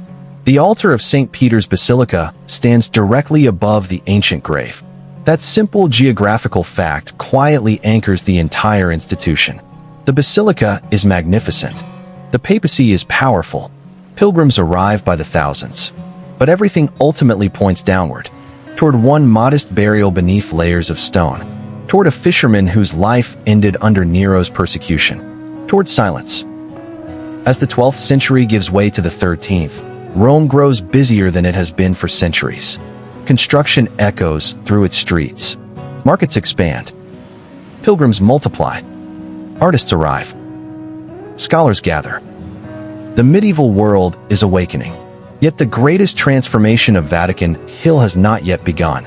For Constantine's ancient basilica, glorious though it remains, is slowly aging. Its wooden roof leaks. Its foundations shift. Walls begin to lean ever so slightly. Few notice at first. After all, buildings seem eternal, until one day, they aren't. And before many more centuries pass, the greatest church in Christendom will face an astonishing decision. Should it be repaired? Or should one of history's most famous buildings be torn down completely? The answer will reshape the skyline of Rome forever and reveal even more of the ancient secrets sleeping beneath its floor. The Renaissance and the Basilica that almost vanished. By the beginning of the 15th century, if you approached St. Peter's Basilica at sunrise, you would still recognize the church that Emperor Constantine had ordered built more than 1,000 years earlier. It was enormous, ancient, sacred, and it was slowly falling apart. At first glance, the basilica remained magnificent. Pilgrims still gasped as they entered. Candles continued to flicker before Peter's shrine. Choirs still filled the vast interior with solemn chant. But age has a language all its own. Tiny cracks crept across ancient walls. Rainwater found its way through sections of the timber roof. Some columns leaned ever so slightly. Marble floors had sunk in places after centuries of settling earth. The building had survived barbarian invasions, earthquakes, fires, neglect, and over 1,100 years of weather. Stone can endure astonishingly long, but not forever. Imagine walking through the basilica on a quiet winter morning. Cold air lingers inside the massive nave. Drops of water fall occasionally from the old roof into carefully placed buckets. Sunlight filters through narrow windows, revealing countless floating particles of dust. The scent of damp wood mixes with incense. A monk quietly adjusts an oil lamp. Somewhere in the distance, a hammer echoes as craftsmen repair another aging section of the church. One repair after another. One patch after another. Eventually, even the best repairs begin to resemble hope more than engineering. Europe itself was changing. The Middle Ages were giving way to something new. Scholars rediscovered forgotten Roman texts. Artists began studying nature with astonishing precision. Architects dreamed of impossible buildings. Merchants grew wealthy through expanding trade. Across Italy, cities competed not merely in wealth but in beauty. Florence, Venice, Milan, Rome. Each wanted to leave behind monuments that future generations would never forget. Fortunately for historians, artists possess wonderfully ambitious imaginations. Less fortunately for accountants, they also possess wonderfully ambitious budgets. Rome itself had endured difficult centuries. There had been periods when the popes did not even live in Rome. During much of the 14th century, they resided in Avignon, in what is now France. For nearly 70 years, the center of the Catholic Church was effectively relocated. Imagine arriving in Rome as a pilgrim during that time. You have walked hundreds of miles expecting to meet the Pope. Instead, you discover he lives over 1,000 kilometers away. Rather inconvenient. The absence affected Rome deeply. Churches deteriorated. Buildings fell into neglect. The city's prestige faded. When the papacy finally returned in 1377, restoring Rome became an enormous task. One pope after another began repairing churches, roads, bridges, and aqueducts. The city slowly awakened. Ancient ruins inspired new ideas. Artists arrived from across Italy. Workshops filled with sculptors, painters, architects, and craftsmen buzzed with energy. Marble blocks echoed beneath chisels. Fresh plaster covered old walls. Paintbrushes transformed ceilings into heavens. It seemed as though Rome itself had decided to dream again. Yet one enormous problem remained. Constantine's Basilica. Experts inspected the aging structure. Some believed repairs would suffice. Others feared the building might eventually collapse. Imagine standing before that decision. This was not simply another church. It was the most important church in Western Christianity, built over Peter's grave, visited by millions over the centuries. Destroying it would seem almost unimaginable. Keeping it might prove dangerous. History occasionally forces people to choose between preserving the past and protecting the future. There are rarely perfect answers. Then came Pope Julius II. If history awarded prizes for determination, Julius would have competed enthusiastically. He became pope in 1503. Unlike the gentle image many associate with religious leaders, Julius possessed extraordinary political ambition.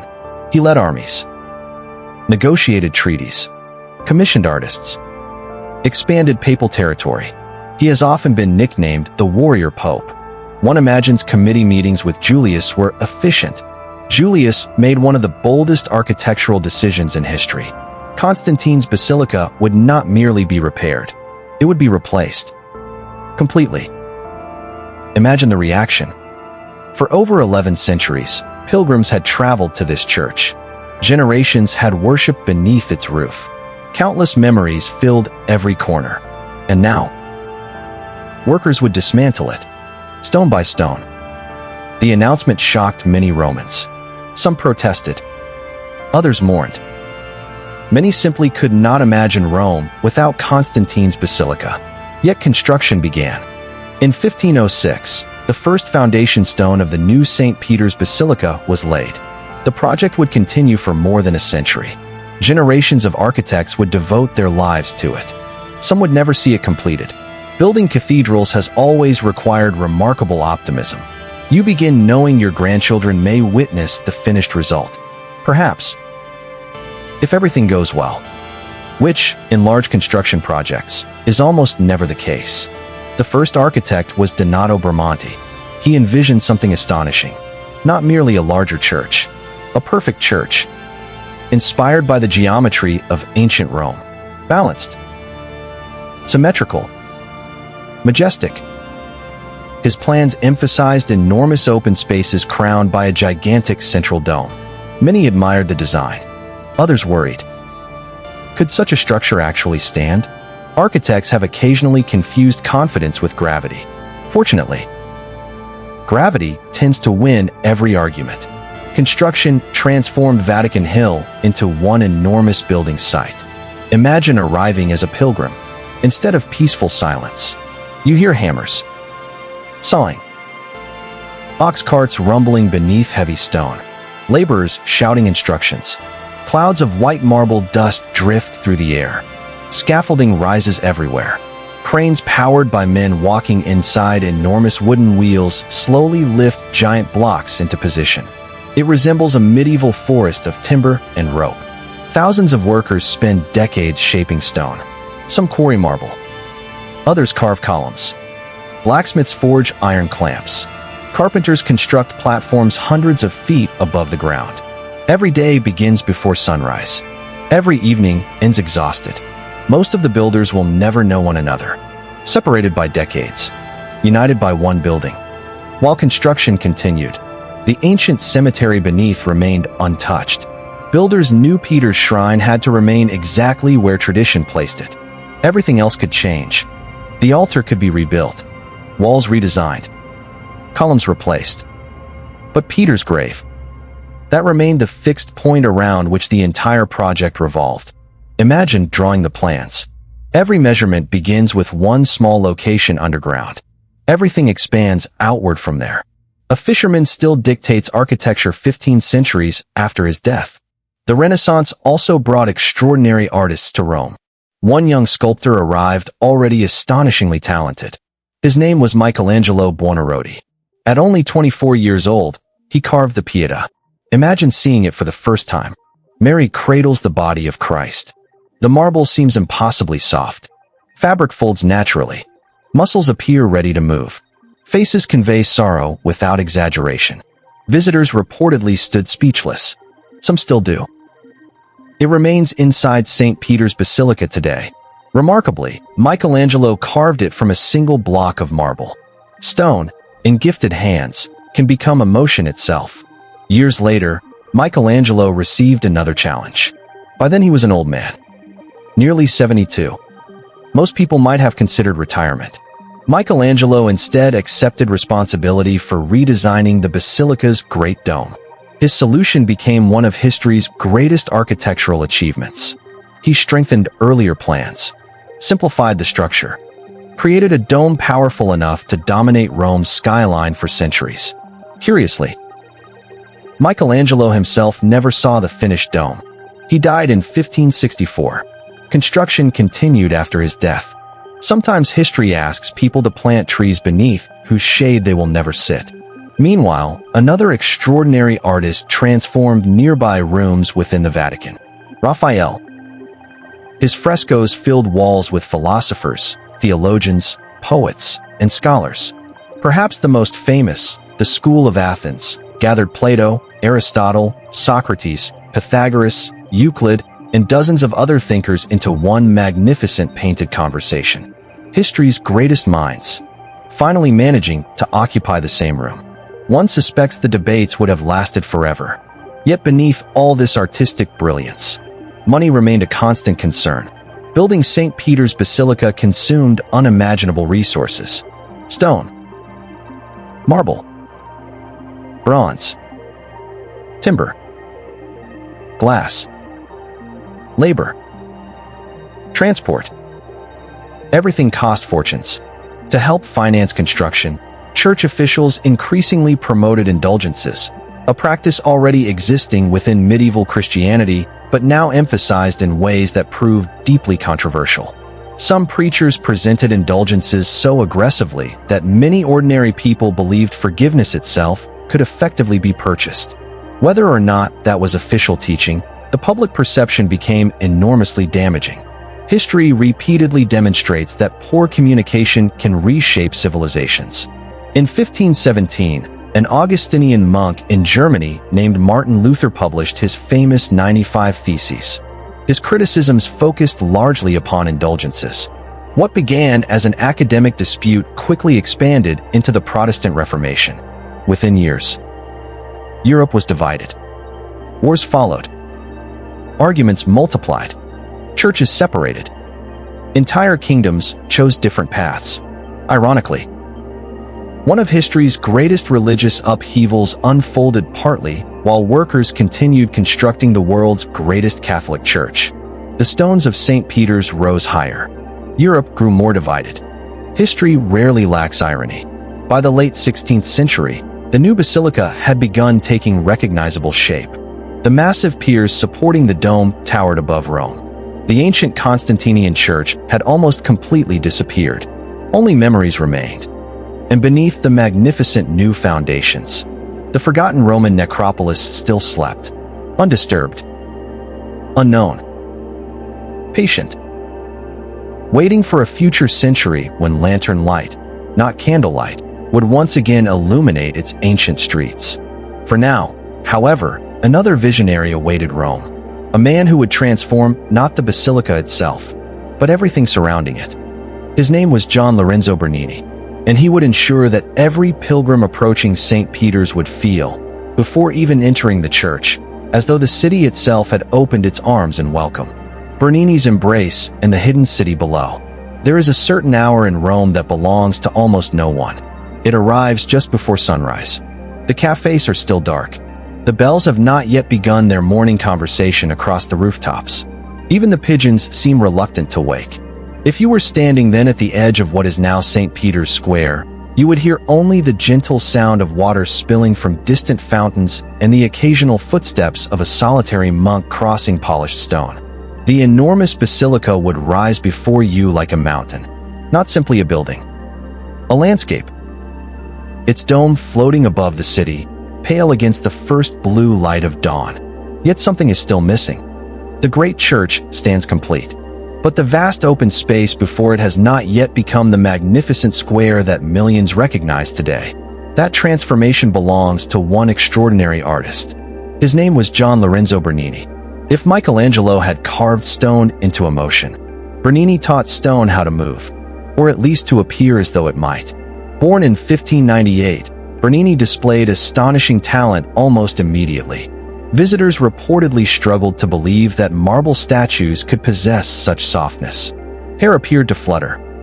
Fabric seemed caught by invisible wind. Faces captured fleeting expressions that lasted forever. It almost felt unfair to other sculptors. Imagine spending years mastering marble, only to discover Bernini had apparently convinced the marble to cooperate willingly. Pope Alexander VII gave Bernini one of the greatest architectural commissions in history. Design the space before St. Peter's Basilica, not merely a courtyard. A place capable of welcoming the entire Catholic world. No pressure. Bernini's solution was breathtaking. Instead of a rigid square, he designed an enormous oval embraced by sweeping colonnades. Hundreds of gigantic columns curve outward like welcoming arms. Bernini himself later described them as the maternal arms of the church. Imagine approaching Rome after months of difficult travel. You finally climb Vatican Hill. Ahead, the immense square gradually opens before you. Those curving rows of columns seem almost alive. Not threatening. Not overwhelming. Inviting. Architecture has an extraordinary ability to shape emotion long before anyone speaks. Construction continued for more than a decade. Thousands of workers hauled enormous blocks of travertine limestone. Stonecutters shaped columns weighing many tons. Each column rose nearly 60 feet into the Roman sky. There would eventually be 284 columns arranged in 4 magnificent rows. Above them stood 140 statues of saints, silently watching every pilgrim who entered. Imagine standing among the workers. Dust hangs in the warm afternoon air. Hammers strike chisels in steady rhythm. Oxen pull sledges carrying fresh stone. Foremen shout instructions. The scent of cut limestone mixes with sweat and freshly sawn timber. Above everything towers the Great Dome. Below, the ancient necropolis sleeps undisturbed. History layered upon history. Builders rarely think about the civilizations beneath their foundations. Fortunately for archaeologists, the ground remembers. At the very center of the new square stood an object even older than Christianity itself, the Egyptian obelisk. The same monument that had once stood in the circus of Caligula. The same obelisk that almost certainly witnessed Nero's persecutions. The same silent stone that tradition associates with Peter's execution. Moving it was one of the greatest engineering achievements of the Renaissance. In 1586, before Bernini completed the square, Pope Sixtus V ordered the obelisk relocated. The task fell to engineer Domenico Fontana. Imagine the scene. Nearly 900 workers, more than 140 horses, massive wooden cranes, hundreds of ropes, thousands of spectators watching anxiously. The obelisk weighed over 300 tons. One mistake, one snapped rope, and centuries of history would shatter across the ground. According to a famous story, workers had been ordered to remain absolutely silent during the operation. Then one sailor supposedly noticed the ropes beginning to fail. Unable to remain quiet, he shouted, "Water on the ropes." The moisture tightened the fibers. The ropes held. Whether every detail of that story is true remains uncertain, but it has become one of Rome's favorite engineering legends. History loves heroes who break the rules for the right reasons. Now the obelisk stood proudly before St. Peter's Basilica. Think about everything that single monument had witnessed. Ancient Egyptian craftsmen, Roman emperors, chariot races, executions, Christian pilgrims, Renaissance architects, modern tourists taking photographs from exactly the right angle. Few objects on Earth possess such remarkable memory. If stones truly keep secrets, that obelisk could fill libraries. The 17th century became an age of ceremony. Every major feast transformed St. Peter's Square into a sea of humanity. Pilgrims filled every corner. Choirs echoed beneath the colonnades. Candles flickered by the thousands after sunset. Imagine Christmas Eve. Cold winter air. The smell of pine branches and burning wax. Children bundled beneath thick wool cloaks. Priests carrying lanterns through the darkness. The great basilica glowing with warm golden light. Above, the dome disappears into the night sky. Below, Ancient Roman tombs remain wrapped in complete silence. Two worlds separated by only a few meters of earth. Life inside the Vatican became increasingly organized. Officials recorded correspondence from every corner of Europe. Libraries expanded. Artists decorated chapels. Scholars copied ancient manuscripts. Diplomats arrived from kingdoms stretching from Portugal to Poland. The Vatican slowly became not merely a religious center, but an international one. Messages arrived daily. Kings requested advice. Queens requested blessings. Ambassadors requested meetings. Someone, inevitably, requested another committee. Civilization appears incapable of functioning without committees. Then came another century, the 18th. Europe entered the Age of Enlightenment. Scientists questioned long-held assumptions. Philosophers debated reason. Explorers crossed oceans. Inventors experimented with remarkable machines. The world itself seemed to accelerate. Yet Vatican Hill remained strangely timeless. Pilgrims still climbed the same steps. Mass continued beneath the same dome.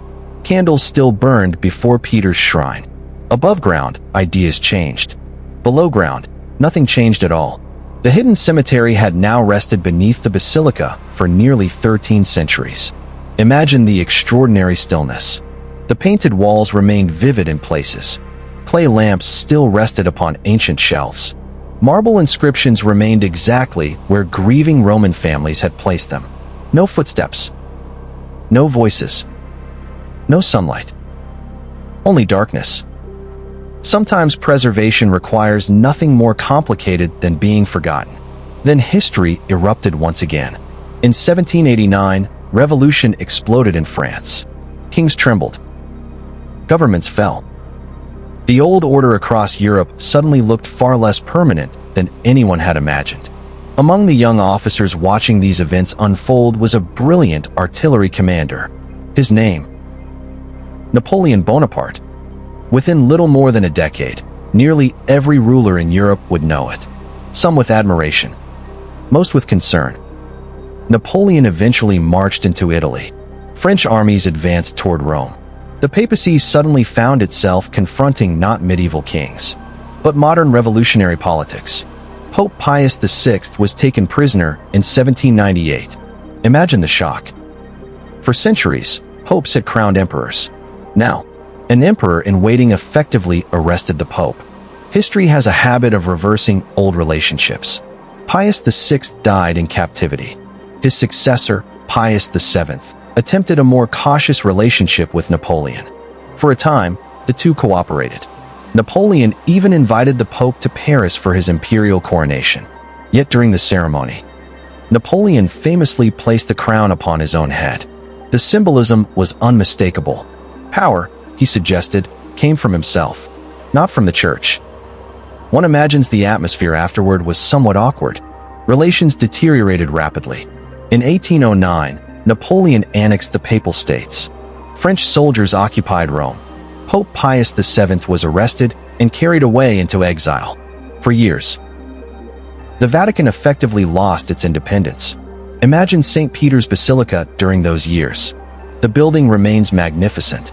Pilgrims still arrive, but soldiers patrol nearby streets. Political uncertainty hangs over every conversation. The great church has survived emperors before. It will survive another. Stone, after all, possesses remarkable patience. When Napoleon finally fell, the papacy returned. The Congress of Vienna restored the Papal States. Once again, the Pope ruled central Italy, at least for a little while longer.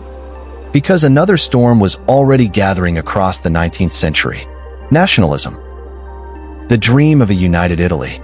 And before long, Vatican City itself would become one of the smallest independent states on earth. But beneath every revolution, every war, every treaty, the ancient cemetery still waited, patiently, silently, holding secrets no living person yet suspected. Its rediscovery would require another century, another pope, and quite unexpectedly, the death of one man whose funeral would change archaeology forever. The Lost Kingdom and the Prisoner of the Vatican. By the middle of the 19th century, the world had begun to move faster than it ever had before. Steam locomotives crossed landscapes that Roman legions had once marched on foot. Factories rose where vineyards had stood for centuries. Telegraph wires carried messages in minutes that had once taken weeks on horseback. Empires were becoming industrial. Politics was becoming national. And throughout Europe, an old idea had returned with surprising force. That people who shared a language, a culture, and a history should belong to one nation. It sounded simple. History rarely is. Italy, for most of its history, had never been a single country. Instead, it was a remarkable patchwork. Kingdoms, republics, duchies, foreign territories, independent cities, and, stretching across the center of the peninsula, the Papal States. For nearly 1,000 years, the Pope had ruled these lands not only as a spiritual leader, but also as a temporal monarch. He collected taxes, maintained armies, negotiated treaties, governed towns, administered justice. It was an arrangement that had evolved gradually over centuries. Now, many Italians believed it belonged to the past. Imagine riding through central Italy in the 1850s. Rolling hills covered in olive trees. Stone villages perched upon distant ridges. Farmers harvesting wheat beneath the summer sun. Monasteries ringing evening bells. The countryside seems timeless. Yet conversations inside taverns tell a different story. People whisper about revolution, about independence, about unity, about one Italy instead of many. Ideas, like seeds, travel quietly before anyone notices the forest beginning to grow. One of the leading figures in this movement was Giuseppe Garibaldi. With his famous red shirt volunteers, he became something of a legend even during his own lifetime. He fought across continents, survived astonishing adventures, escaped impossible situations. If someone had invented historical action films in the 19th century, Garibaldi would almost certainly have been their favorite protagonist. He seemed incapable of living an ordinary life. Another was Count Camillo di Cavour, a statesman rather than a soldier. Where Garibaldi inspired crowds, Cavour mastered diplomacy. History often remembers dramatic battles. Quiet negotiations, however, have changed the world just as often, sometimes more. Step by step, kingdom by kingdom, the map of Italy began changing. The kingdom of Sardinia expanded. Alliances shifted. Wars were fought. Referendums were held. By 1861, much of the peninsula had united under one crown. Only a few territories remained outside the new kingdom of Italy. Among them, Rome. For Pope Pius IX, these events were heartbreaking. He had begun his reign in 1846 as a reform-minded pope, hopeful that gradual change might strengthen the church. Instead, Europe erupted into revolution. Governments fell. Kings fled. Republics appeared. Armies marched. By the end of his long pontificate, Pius IX had watched much of the Papal States disappear. Imagine standing at a window inside the Apostolic Palace. Beyond the walls lies Rome, beautiful as ever. Church bells drift across the evening air. The setting sun paints Bernini's colonnades in warm gold. Everything appears peaceful, yet beyond the horizon, the political world is changing with astonishing speed. Sometimes history transforms while cities themselves seem perfectly still. Then came the year 1870. France, which had long protected the Pope with troops stationed in Rome, suddenly faced a new crisis. War broke out between France and Prussia. French soldiers withdrew from the city. The protection vanished almost overnight. The Italian government saw its opportunity. In September 1870, Italian forces approached Rome. The city prepared for resistance, but only limited resistance. Pius IX knew that prolonged fighting would bring terrible destruction to one of the world's greatest historic cities. The defenses held briefly. Then, after artillery breached the Porta Pia, Italian troops entered Rome. The fighting lasted only a few hours. Compared with many battles in history, casualties were remarkably light. Yet politically, everything changed. The Papal States effectively ceased to exist. After more than 1,000 years of ruling central Italy, the Pope lost almost all his territory. Imagine the emotions inside the Vatican that evening. No great speeches. No dramatic music. Only uncertainty. Courtyards grow unusually quiet. Officials walk quickly through corridors carrying documents. Swiss guards remain at their posts. Outside, the city belongs to a new nation. Inside, an ancient institution wonders what comes next. Pius IX refused to recognize the authority of the new Italian government over Rome. Instead, he declared himself the prisoner of the Vatican. The phrase was symbolic rather than literal. No one locked him inside. He simply refused to leave the Vatican grounds, believing that doing so would imply acceptance of Italy's control. His successors continued the same policy. For decades. Imagine living in one of history's most beautiful places, and choosing never to step beyond its walls. Not because you physically cannot, because you believe you must not.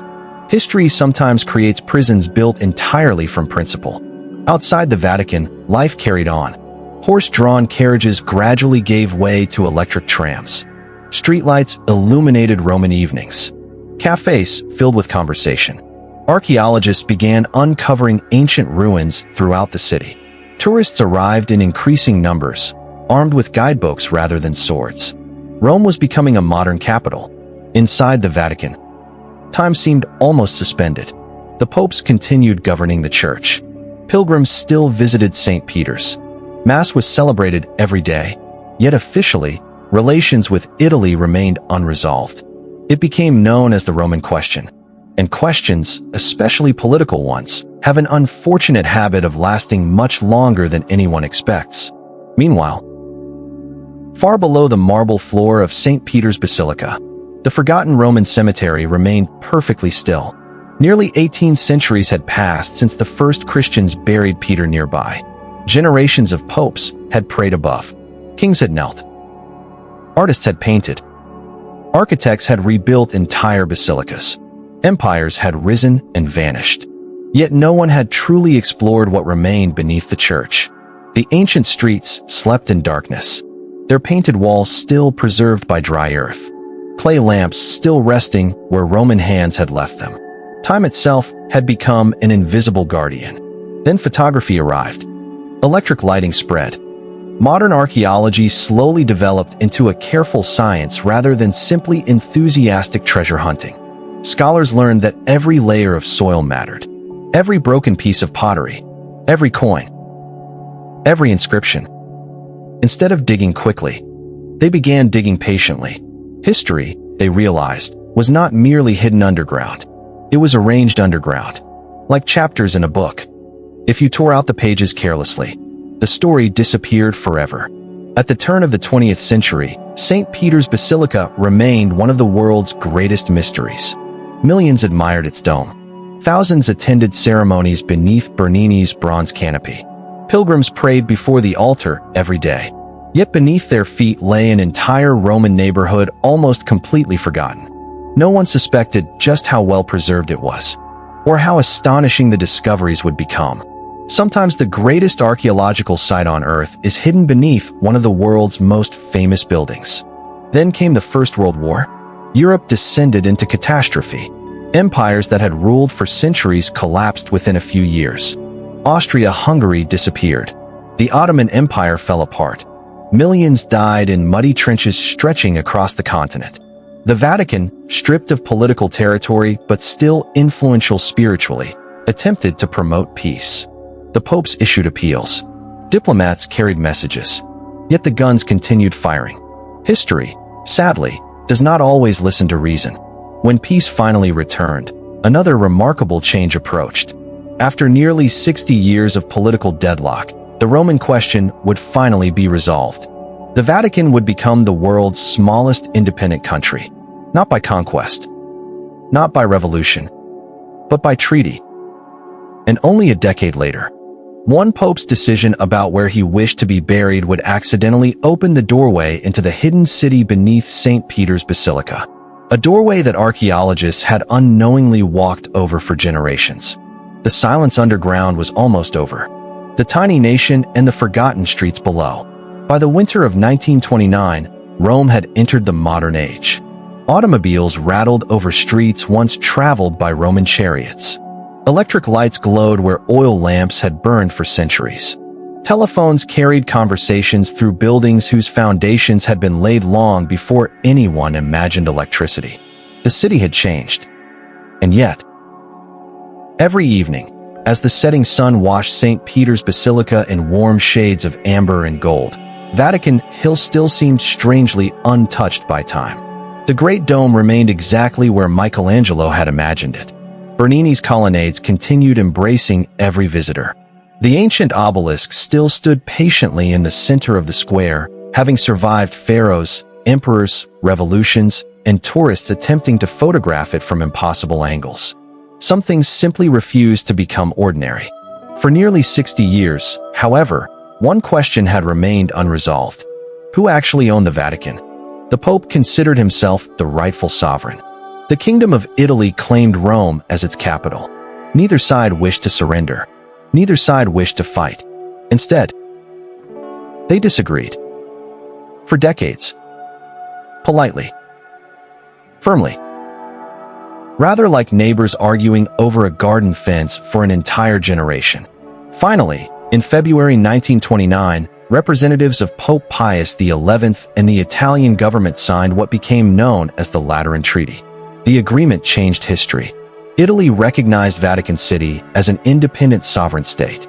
The Pope recognized the Kingdom of Italy and accepted Rome as its capital. The Roman question, after almost 60 years, quietly ended.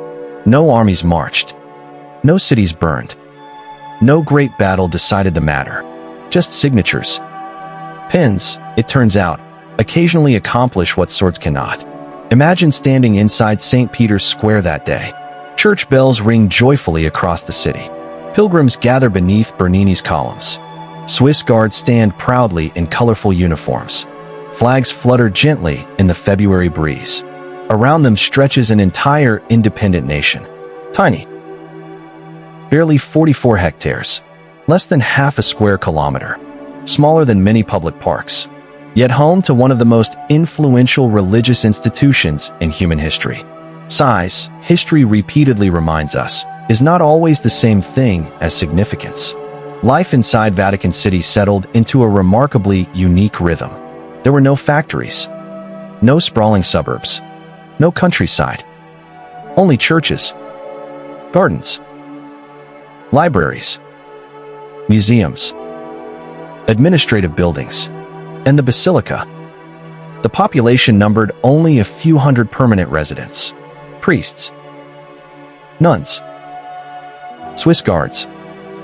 Officials. Gardeners. Archivists. Librarians. A surprisingly large number of people whose daily work involved preserving history. It was almost as though the entire country existed to remember. Every morning before dawn, gardeners quietly tended flower beds. Fountains splashed gently in hidden courtyards. Monks walked beneath ancient arches carrying books older than entire nations. Archivists unlocked enormous wooden doors leading into rooms lined with centuries of documents. Some letters had been written by medieval kings.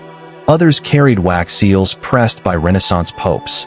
Still others contained correspondence from explorers, scientists, emperors, artists, and ordinary believers. History lived here not only in stone, but in paper. Millions upon millions of pages, enough to occupy generations of historians. And indeed, it has. The Vatican Apostolic Archive, known until 2019 as the Vatican Secret Archive, has inspired countless legends. The word secret originally meant private, referring to the Pope's personal archive rather than hidden conspiracies. Nevertheless, mystery has a remarkable ability to attract imagination. People whispered about lost gospels, ancient prophecies, hidden maps, forgotten treasures, secret knowledge. Reality proved both less dramatic and, in many ways, even more fascinating. The archive contains one of the world's greatest historical collections. Letters from Michelangelo, documents concerning Galileo, medieval treaties, royal correspondence, centuries of administrative records. Not magical, simply astonishing. Sometimes reality is interesting enough without adding imaginary tunnels filled with mysterious glowing artifacts. Though admittedly, That version probably sells more novels. Yet beneath all those shelves of paper, below the marble floors, below Bernini's bronze canopy, another archive waited. Not written in ink. Written in stone. No one had truly opened it. Not yet. The opportunity arrived unexpectedly. In 1939, Pope Pius XI died. His successor, Pius XII, wished to fulfill one of his predecessor's burial requests. Traditionally, popes were buried beneath St. Peter's Basilica. Preparations began inside the Vatican grottos, the underground level containing papal tombs beneath the main church. Workers planned only minor adjustments. Nothing extraordinary. Certainly not one of the greatest archaeological discoveries of the 20th century. History enjoys surprising people who believe they are performing routine construction. Imagine descending beneath the basilica with the workers. Stone staircases spiral gently downward. The noise of the crowds above gradually disappears. The air becomes cooler, drier. The scent changes. Less incense. More ancient limestone. More earth. The electric lights cast long shadows across centuries-old walls. Around you lie the tombs of dozens of popes. Marble coffins. Bronze plaques. Quiet chapels illuminated by flickering lamps. It is peaceful. Almost impossibly peaceful. Even today, visitors often remark that the underground world beneath St. Peter's feels strangely detached from time. As excavation continued, something unexpected appeared. Not another papal tomb. Not a forgotten chapel. A wall.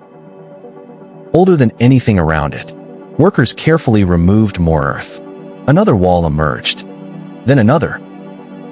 Brickwork unlike medieval construction. Roman brick. Very Roman. Excitement spread cautiously. Could this be part of Constantine's original basilica? Perhaps. Could it be even older? The possibility hung silently in the cool underground air. Archaeologists were called. Fortunately. Had this happened a century earlier, enthusiastic treasure hunters might have dismantled everything in search of valuables. By the 20th century, archaeology had become wonderfully patient. Every layer mattered. Every fragment. Every grain of soil. Work slowed almost to a whisper. Small brushes replaced large shovels. Measurements were recorded constantly. Photographs documented every discovery. Progress became almost invisible. Exactly as good archaeology should. Then, the earth began revealing an entire street. Imagine the astonishment.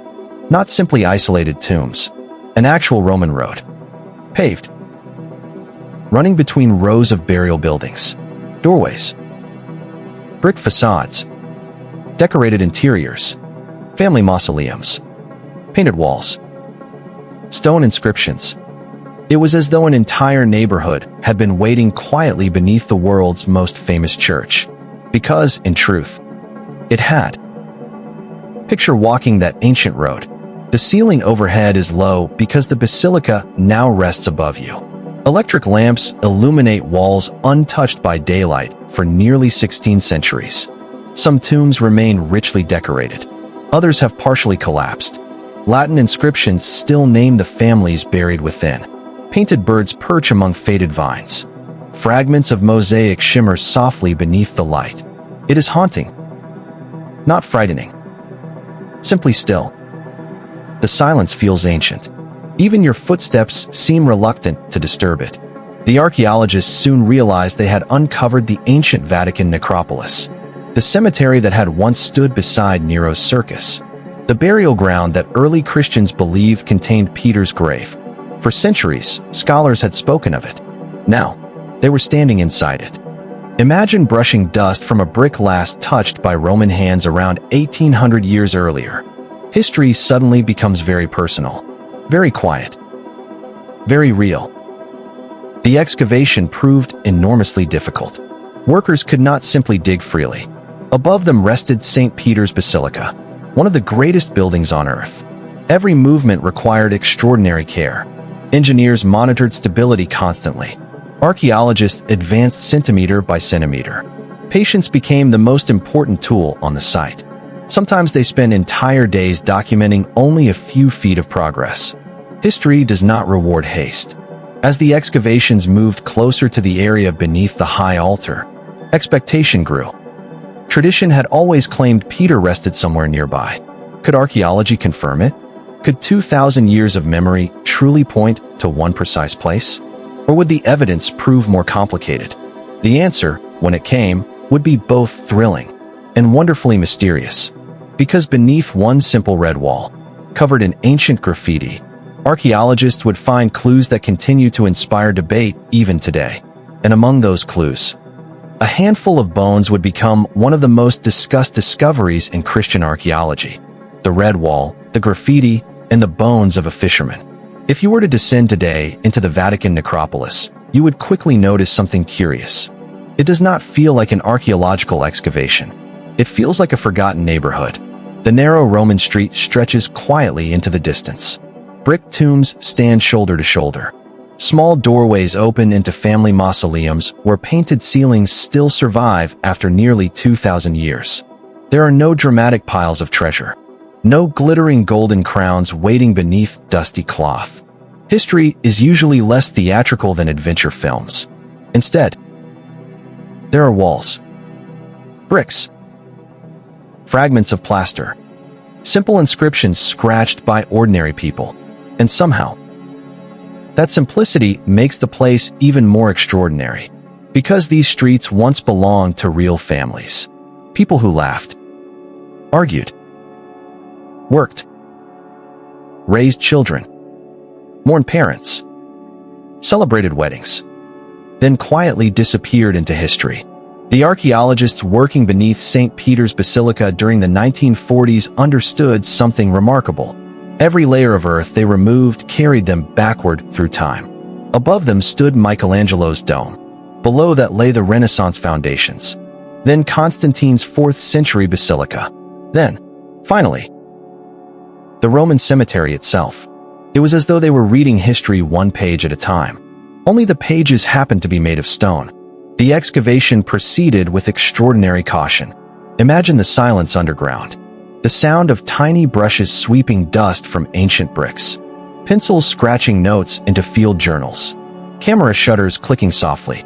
Occasionally someone whispers an observation. Otherwise, only stillness. Outside, the Second World War raged across Europe. Bombers crossed the skies. Cities burned. Millions suffered. Yet beneath Vatican Hill, archaeologists quietly uncovered a forgotten world that had slept undisturbed for centuries. History has a strange habit of revealing beauty even during humanity's darkest moments. The cemetery itself told fascinating stories. Some tombs belonged to wealthy Roman families. Beautiful mosaics decorated the floors.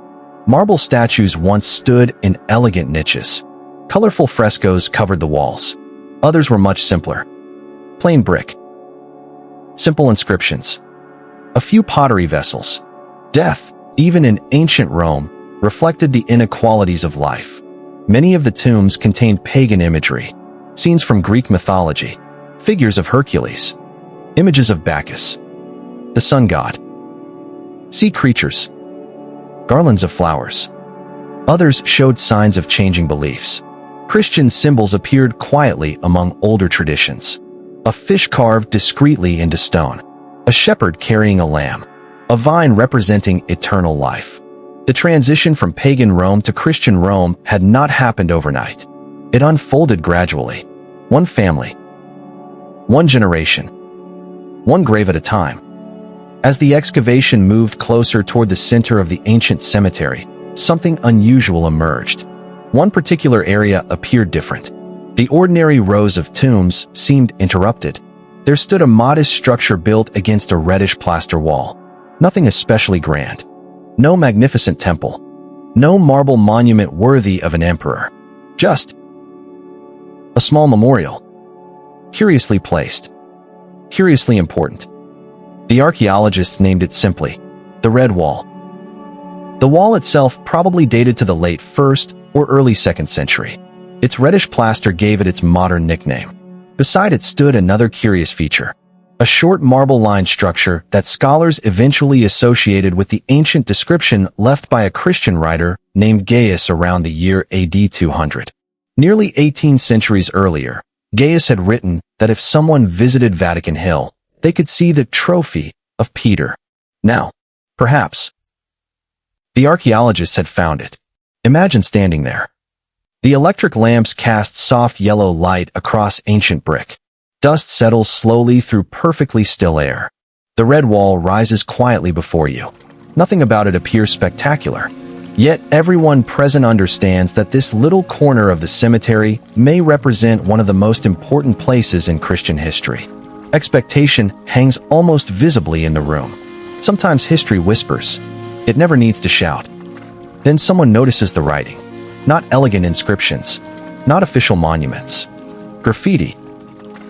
Simple scratches left by ordinary visitors. Names. Prayers. Short messages. Crosses. Tiny symbols. Hundreds of them. Layer upon layer.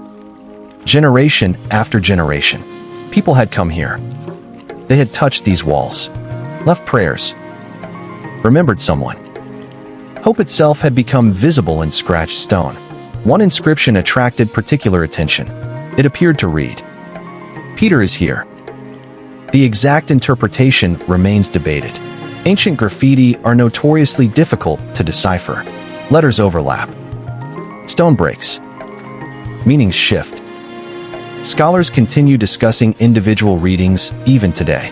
Yet taken together, the inscriptions strongly suggest that early Christians regarded this area as intimately connected with Peter's memory. Not proof, but powerful evidence. History often works through accumulation rather than certainty. The archaeologists searched carefully around the memorial. Then, human bones appeared. Immediately, excitement spread. Could these be Peter's remains? The newspapers certainly hoped so. Reality proved considerably more complicated, as reality usually does. The first bones discovered beneath the monument created enormous excitement. Unfortunately, further study revealed they belonged to several different individuals. Some animal bones had become mixed among them. Others clearly originated from different periods. It quickly became obvious that these were not the straightforward answer everyone hoped for. History rarely rewards simple conclusions. For a time, disappointment settled over the excavation. Perhaps Peter's remains had been lost centuries earlier.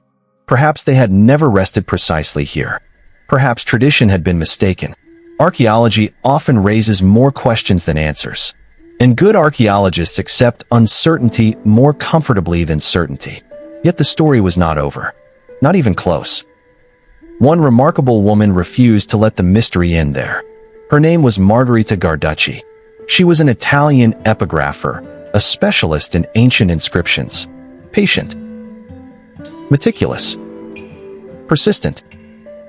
The sort of scholar capable of staring at faded letters for weeks, while everyone else insists there is nothing to see. History owes a surprising amount to people with extraordinary patience. Guarducci began studying every inscription from the red wall. Every scratch. Every symbol. Every fragment of lettering. She noticed details others had overlooked.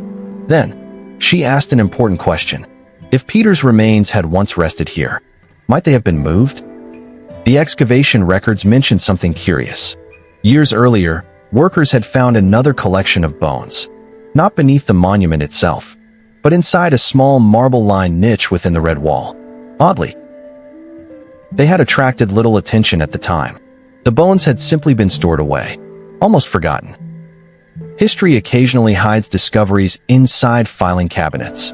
Guarducci requested they be examined again. The results were fascinating. The remains belonged to one individual, a robust man, probably between 60 and 70 years old. The bones were wrapped in expensive purple cloth interwoven with gold thread. No feet were present. Some researchers suggested they may have disappeared through earlier disturbance or deterioration. Others cautioned that no historical conclusion should be drawn from their absence. The purple fabric itself was significant. In the Roman world, purple was associated with honor and dignity. Someone had treated these remains with extraordinary respect. Did they belong to Peter? Here, history requires honesty.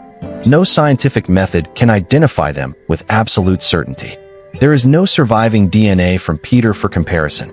No ancient label reading. Property of Simon Peter. Please do not disturb. Archaeology, regrettably, almost never provides such convenient documentation. What scholars can say is this: the bones come from a man of appropriate age. They were found in the precise area venerated by early Christians. They had been carefully preserved. They appear to have been deliberately relocated into the niche during antiquity, and the surrounding evidence strongly indicates that this location was regarded for centuries as Peter's memorial. For many believers, that evidence is compelling. For many historians, it is highly suggestive though not conclusive. Both positions can exist honestly. History sometimes leaves room for faith, and faith sometimes accepts questions history cannot fully answer. In 1968, after years of study, Pope Paul VI announced that the relics discovered in the Red Wall niche were believed, with careful but not absolute confidence, to be those of St. Peter. Notice the wording. Not certainty. Not proof beyond all doubt. Belief supported by evidence. It was a thoughtful distinction, one history itself appreciates. Today, visitors who descend into the Scavi, the archaeological excavations beneath St. Peter's Basilica, walk quietly along that same ancient Roman street. They pass family tombs untouched for nearly 2,000 years. They stand before the Red Wall. They pause near the simple memorial that may preserve the memory, and perhaps even the resting place, of a Galilean fisherman whose influence reshaped civilization. Above them, thousands of visitors move through the basilica every hour. Choirs continue singing. Sunlight pours through Michelangelo's dome. Bernini's bronze canopy rises above the high altar. The Vatican functions as it has for centuries. Below, the silence remains. Gentle. Patient. Almost sacred. The city of the dead continues sleeping beneath the city of the living. And perhaps that is the greatest secret beneath St. Peter's Basilica. Not hidden treasure. Not forgotten conspiracies. But memory itself. A memory preserved in brick, stone, faith, and careful archaeology for nearly 20 centuries. War above, silence below. There are moments in history when the world seems to lose its ability to whisper. Everything becomes loud. The rumble of engines. The crack of artillery. The endless voices of politicians promising victory. The hurried footsteps of refugees carrying everything they own in a single suitcase. The 20th century became one of those moments. Yet beneath St. Peter's Basilica, the ancient cemetery remained exactly as it had for nearly 2,000 years. No bombs disturbed its narrow Roman street. No soldiers marched across its buried paving stones. The little clay lamps still rested where Roman hands had left them. The Red Wall still stood quietly in the darkness. History above had become deafening. History below remained perfectly still. The year was 1939. Europe once again stood on the edge of catastrophe. Only a few months after the death of Pope Pius XI, the cardinals gathered beneath Michelangelo's dome to elect his successor. Imagine the atmosphere. The Sistine Chapel is silent except for the soft rustle of robes. Outside, newspapers carry alarming headlines. Germany has grown increasingly aggressive. Diplomats speak of peace while quietly preparing for war. Everyone senses something terrible approaching. Inside the chapel, however, centuries-old rituals continue exactly as they always have. One ballot. Another. Then another. Finally, white smoke curls gently into the Roman sky. A new pope has been chosen. Cardinal Eugenio Pacelli becomes Pope Pius XII. Few could have imagined that within months he would lead the Catholic Church through the largest conflict in human history. On September 1st, 1939, Germany invaded Poland. 2 days later, Britain and France declared war. The Second World War had begun. At first, Rome remained physically untouched. Life inside Vatican City continued almost normally. Gardeners still trimmed hedges. Priests celebrated Mass.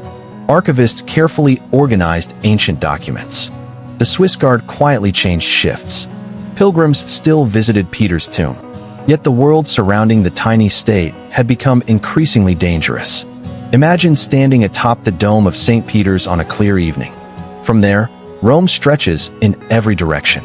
Domes, bell towers, ancient ruins, narrow streets glowing beneath electric lights. Beyond the city, darkness. Somewhere beyond that horizon, armies are already marching. Trains carry soldiers toward uncertain futures. Factories work day and night producing tanks, aircraft, and artillery. The world seems determined to repeat lessons it never fully learned. Vatican City declared itself neutral. It possessed no army capable of fighting a modern war. No tanks. No fighter aircraft. No battleships. Only diplomacy, prayer, and a remarkably determined group of Swiss guards armed with centuries of tradition.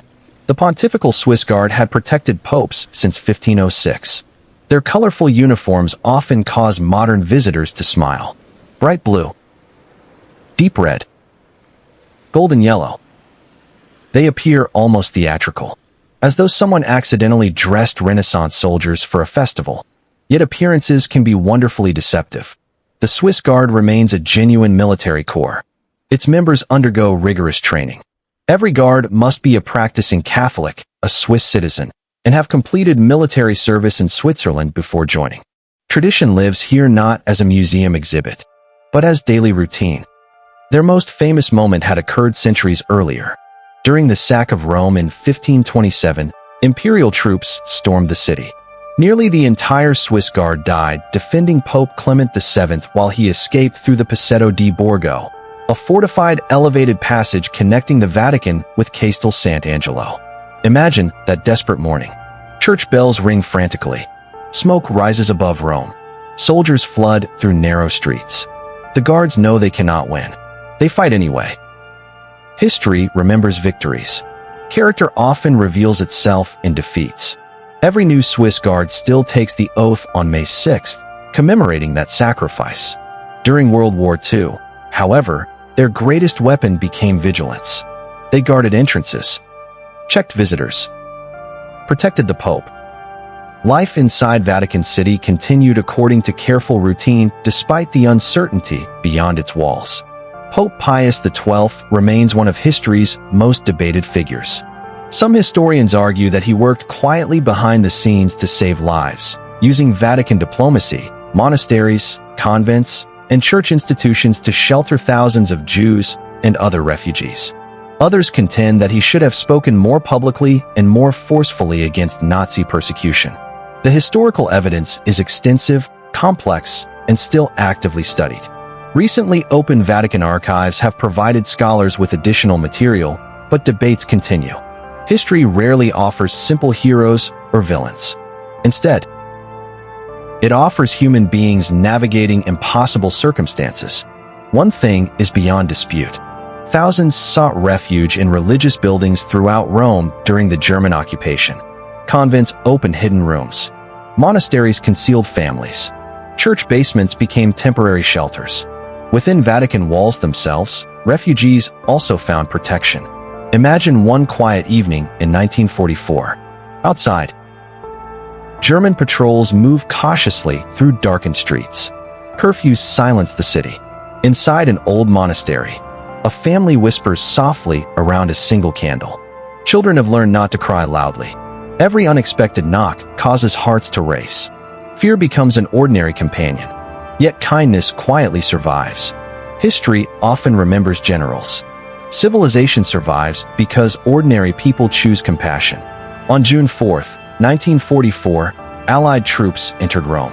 Unlike many European capitals, the city escaped widespread destruction.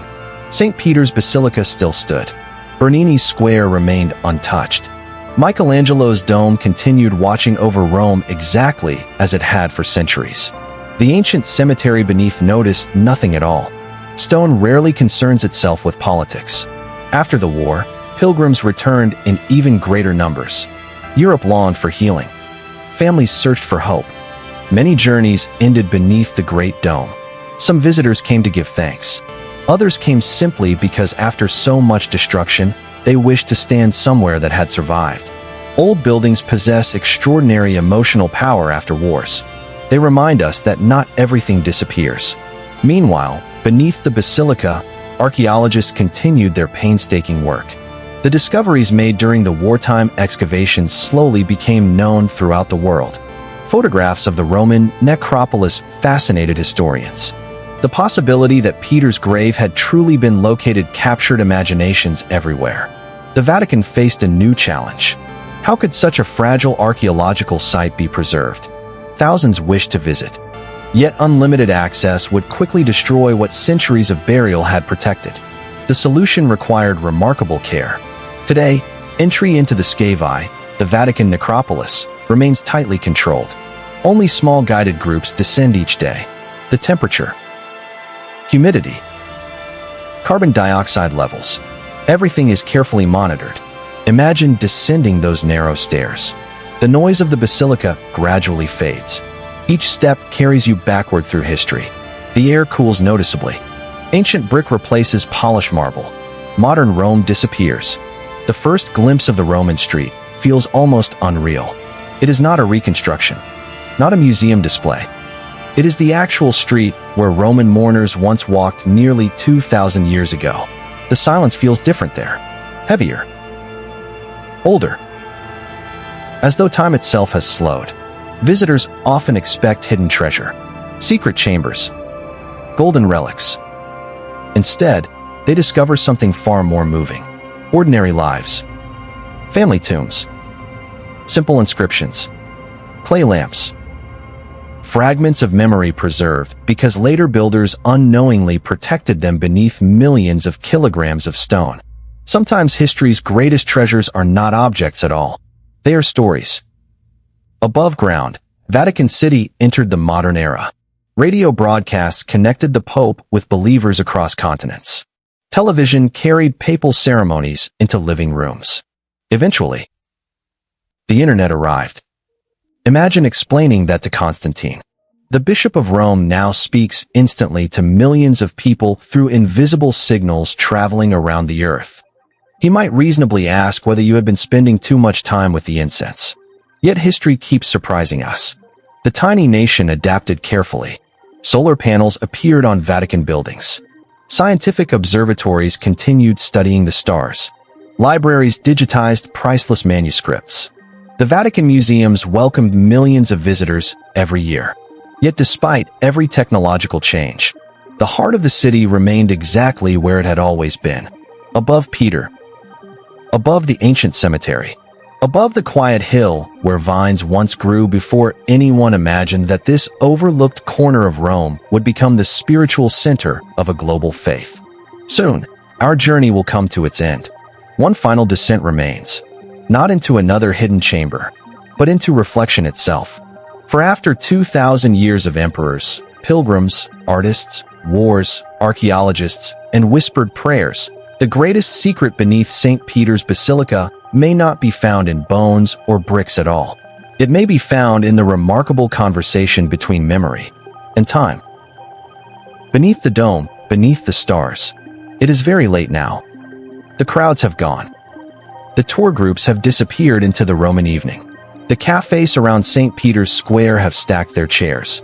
The fountains continue their gentle conversation with the night, just as they have for centuries. If you stand alone beneath Bernini's great colonnades, the immense square suddenly feels much larger than it did during the day. The silence arrives gradually. First the voices fade, then the footsteps. Finally, even the pigeons settle into sleep somewhere among the statues of saints watching from above. Only the soft rush of water remains. And somewhere beyond the rooftops, the moon slowly climbs over Michelangelo's dome. It is a fitting hour to end our journey.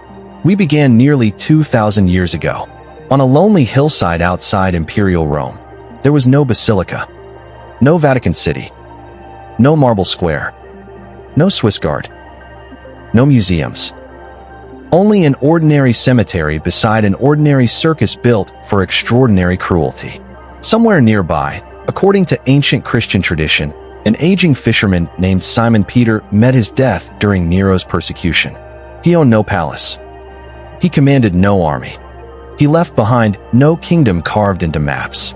If anyone passing that hill had been asked whether the grave of a Galilean fisherman would one day become the heart of one of the world's smallest nations and one of its most influential religious centers, they would almost certainly have smiled politely. History has always delighted in unlikely beginnings. Centuries passed. Quietly. The Roman Empire continued believing itself eternal. Emperors built monuments. Generals celebrated victories. Merchants crossed seas.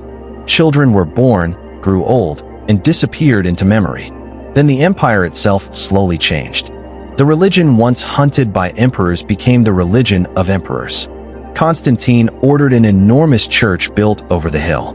Workers buried an entire Roman cemetery beneath tons of earth, not to erase it, but to protect something they believed rested there. Without realizing it, they preserved one of archaeology's greatest time capsules. Sometimes history hides its treasures through acts of devotion rather than design. Then came the pilgrims. Thousands. Then hundreds of thousands. Eventually millions. Imagine all those footsteps. Sandals. Leather boots. Wooden clogs. Silk slippers. Military boots. Modern sneakers. For 17 centuries, people from almost every corner of the world have climbed Vatican Hill carrying invisible burdens. Some arrived full of hope, others with grief. Some seeking forgiveness, others searching for answers. A few perhaps simply curious. The stones beneath their feet have listened without judgment. Old buildings are remarkably good listeners. The Basilica itself changed. Constantine's church gave way to Bramante's vision. Michelangelo raised his magnificent dome toward heaven. Bernini wrapped the square in welcoming arms of stone. Generations of artists devoted lifetimes to beauty they knew they would never fully enjoy. There is something deeply comforting about that. To spend one's life building something meant for strangers centuries in the future. Perhaps that is one definition of civilization. Leaving gifts for people you will never meet. Then came the archaeologists. Patient people. Quiet people. People willing to spend entire days brushing dust from a single brick because every grain of soil mattered. It is easy to imagine archaeology as dramatic discovery. Golden masks. Hidden treasure. Secret chambers. The reality is slower. A notebook. A measuring tape. Tiny brushes. Long hours. Careful questions. History rewards patience far more often than excitement. When they uncovered the ancient Roman street beneath St. Peter's Basilica, it must have felt almost impossible. Imagine the first electric lantern shining down that forgotten road. Walls unseen for 16 centuries suddenly glowing once more. Paintings emerging from darkness. Names carved by grieving families becoming readable again. A city of the dead quietly greeting the city of the living. No fanfare. No applause. Only silence. Perhaps silence was always the proper language for that place. And then there was the red wall. The graffiti. The bones. Questions that still inspire discussion today. Some visitors descend believing they are standing beside Peter's actual resting place. Others come fascinated by archaeology alone. Still others appreciate the uncertainty itself. History does not always provide final answers. Sometimes it offers evidence. Sometimes memory. Sometimes faith. Occasionally, it offers all three together. There is a certain humility in admitting what we know and what we do not. The greatest historians are comfortable saying, we cannot be completely certain. Curiously, that honesty often brings us closer to truth rather than farther away. Perhaps the greatest secret beneath St. Peter's Basilica has never been hidden treasure. Not mysterious tunnels. Not lost scrolls. Not forgotten conspiracies whispered about in novels and films. The real secret is much quieter. It is continuity. Imagine placing your hand gently upon one of those ancient bricks beneath the basilica. That brick has existed through the reign of Nero, the rise of Constantine, the fall of Rome, the Viking Age, the Crusades, the Renaissance, the voyages of Columbus, the French Revolution, the invention of electricity, the moon landing, the internet. Empires have risen and vanished around it. Languages have evolved. Borders have changed countless times. Yet that simple brick remains. History often feels enormous because we experience only a tiny portion of it. The stones experience all of it. Look upward now in your imagination. Above the Roman cemetery lies Constantine's buried foundations. Above those foundations stands the Renaissance Basilica. Above the Basilica rises Michelangelo's dome. Above the dome, the night sky. Layer upon layer. Century upon century. Earth. Stone. Faith. Memory. Stars. Everything connected. Everything resting gently upon what came before. Civilizations are built exactly like that. One generation places its stones. The next builds upon them. Few foundations ever receive applause. Yet without them, nothing stands. As midnight deepens over Vatican City, the Swiss Guard quietly changes shifts. Their footsteps echo softly across polished courtyards. Somewhere in the Apostolic Palace, a single lamp still burns in a study where tomorrow's work patiently waits. Garden fountains continue flowing. The bells remain silent until morning. Inside the basilica, the great nave rests in darkness. Moonlight slips through high windows, touching polished marble for just a few moments before drifting onward. Deep below, the ancient necropolis knows nothing of clocks, nothing of calendars, nothing of nations. Its Roman street remains exactly as archaeologists left it. Clay lamps, brick tombs, painted ceilings, the red wall, the quiet niche. The place where memory has lingered for nearly 20 centuries. There is something profoundly peaceful about places that no longer hurry. Perhaps that is why Vatican Hill has fascinated humanity for so long. It reminds us that history is not truly about emperors, or battles, or even magnificent buildings. It is about people.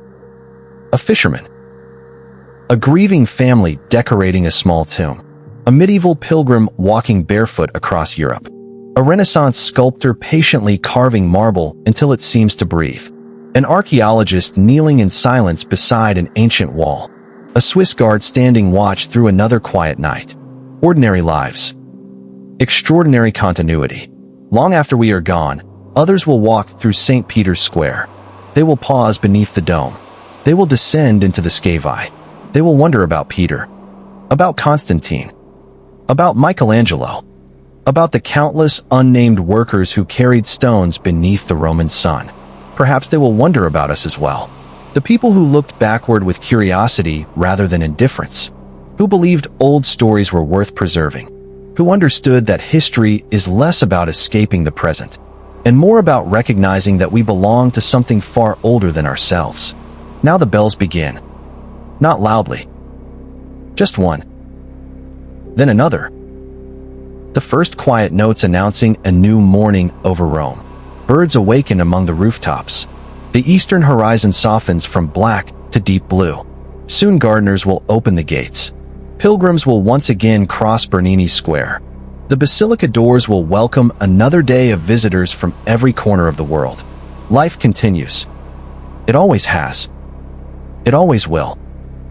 And beneath every footstep, far below the polished marble, the ancient cemetery will continue keeping its patient watch, not demanding attention, not insisting upon certainty, simply existing. A quiet reminder that beneath every great civilization lie countless forgotten lives whose stories still support the world above. So as your own evening draws gently toward sleep, leave Vatican Hill quietly. Walk once more across the cool stone of St. Peter's Square. Listen to the fountains. Look back one final time at the great dome glowing softly in the dawn. Then let the city disappear behind the morning mist.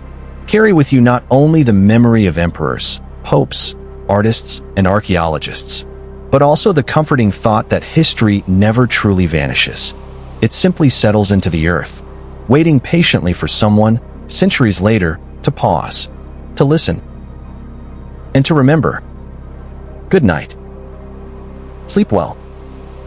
And perhaps, somewhere beneath the ancient stones of Vatican Hill, The quiet echoes of 2,000 years will keep watch until morning. End of documentary.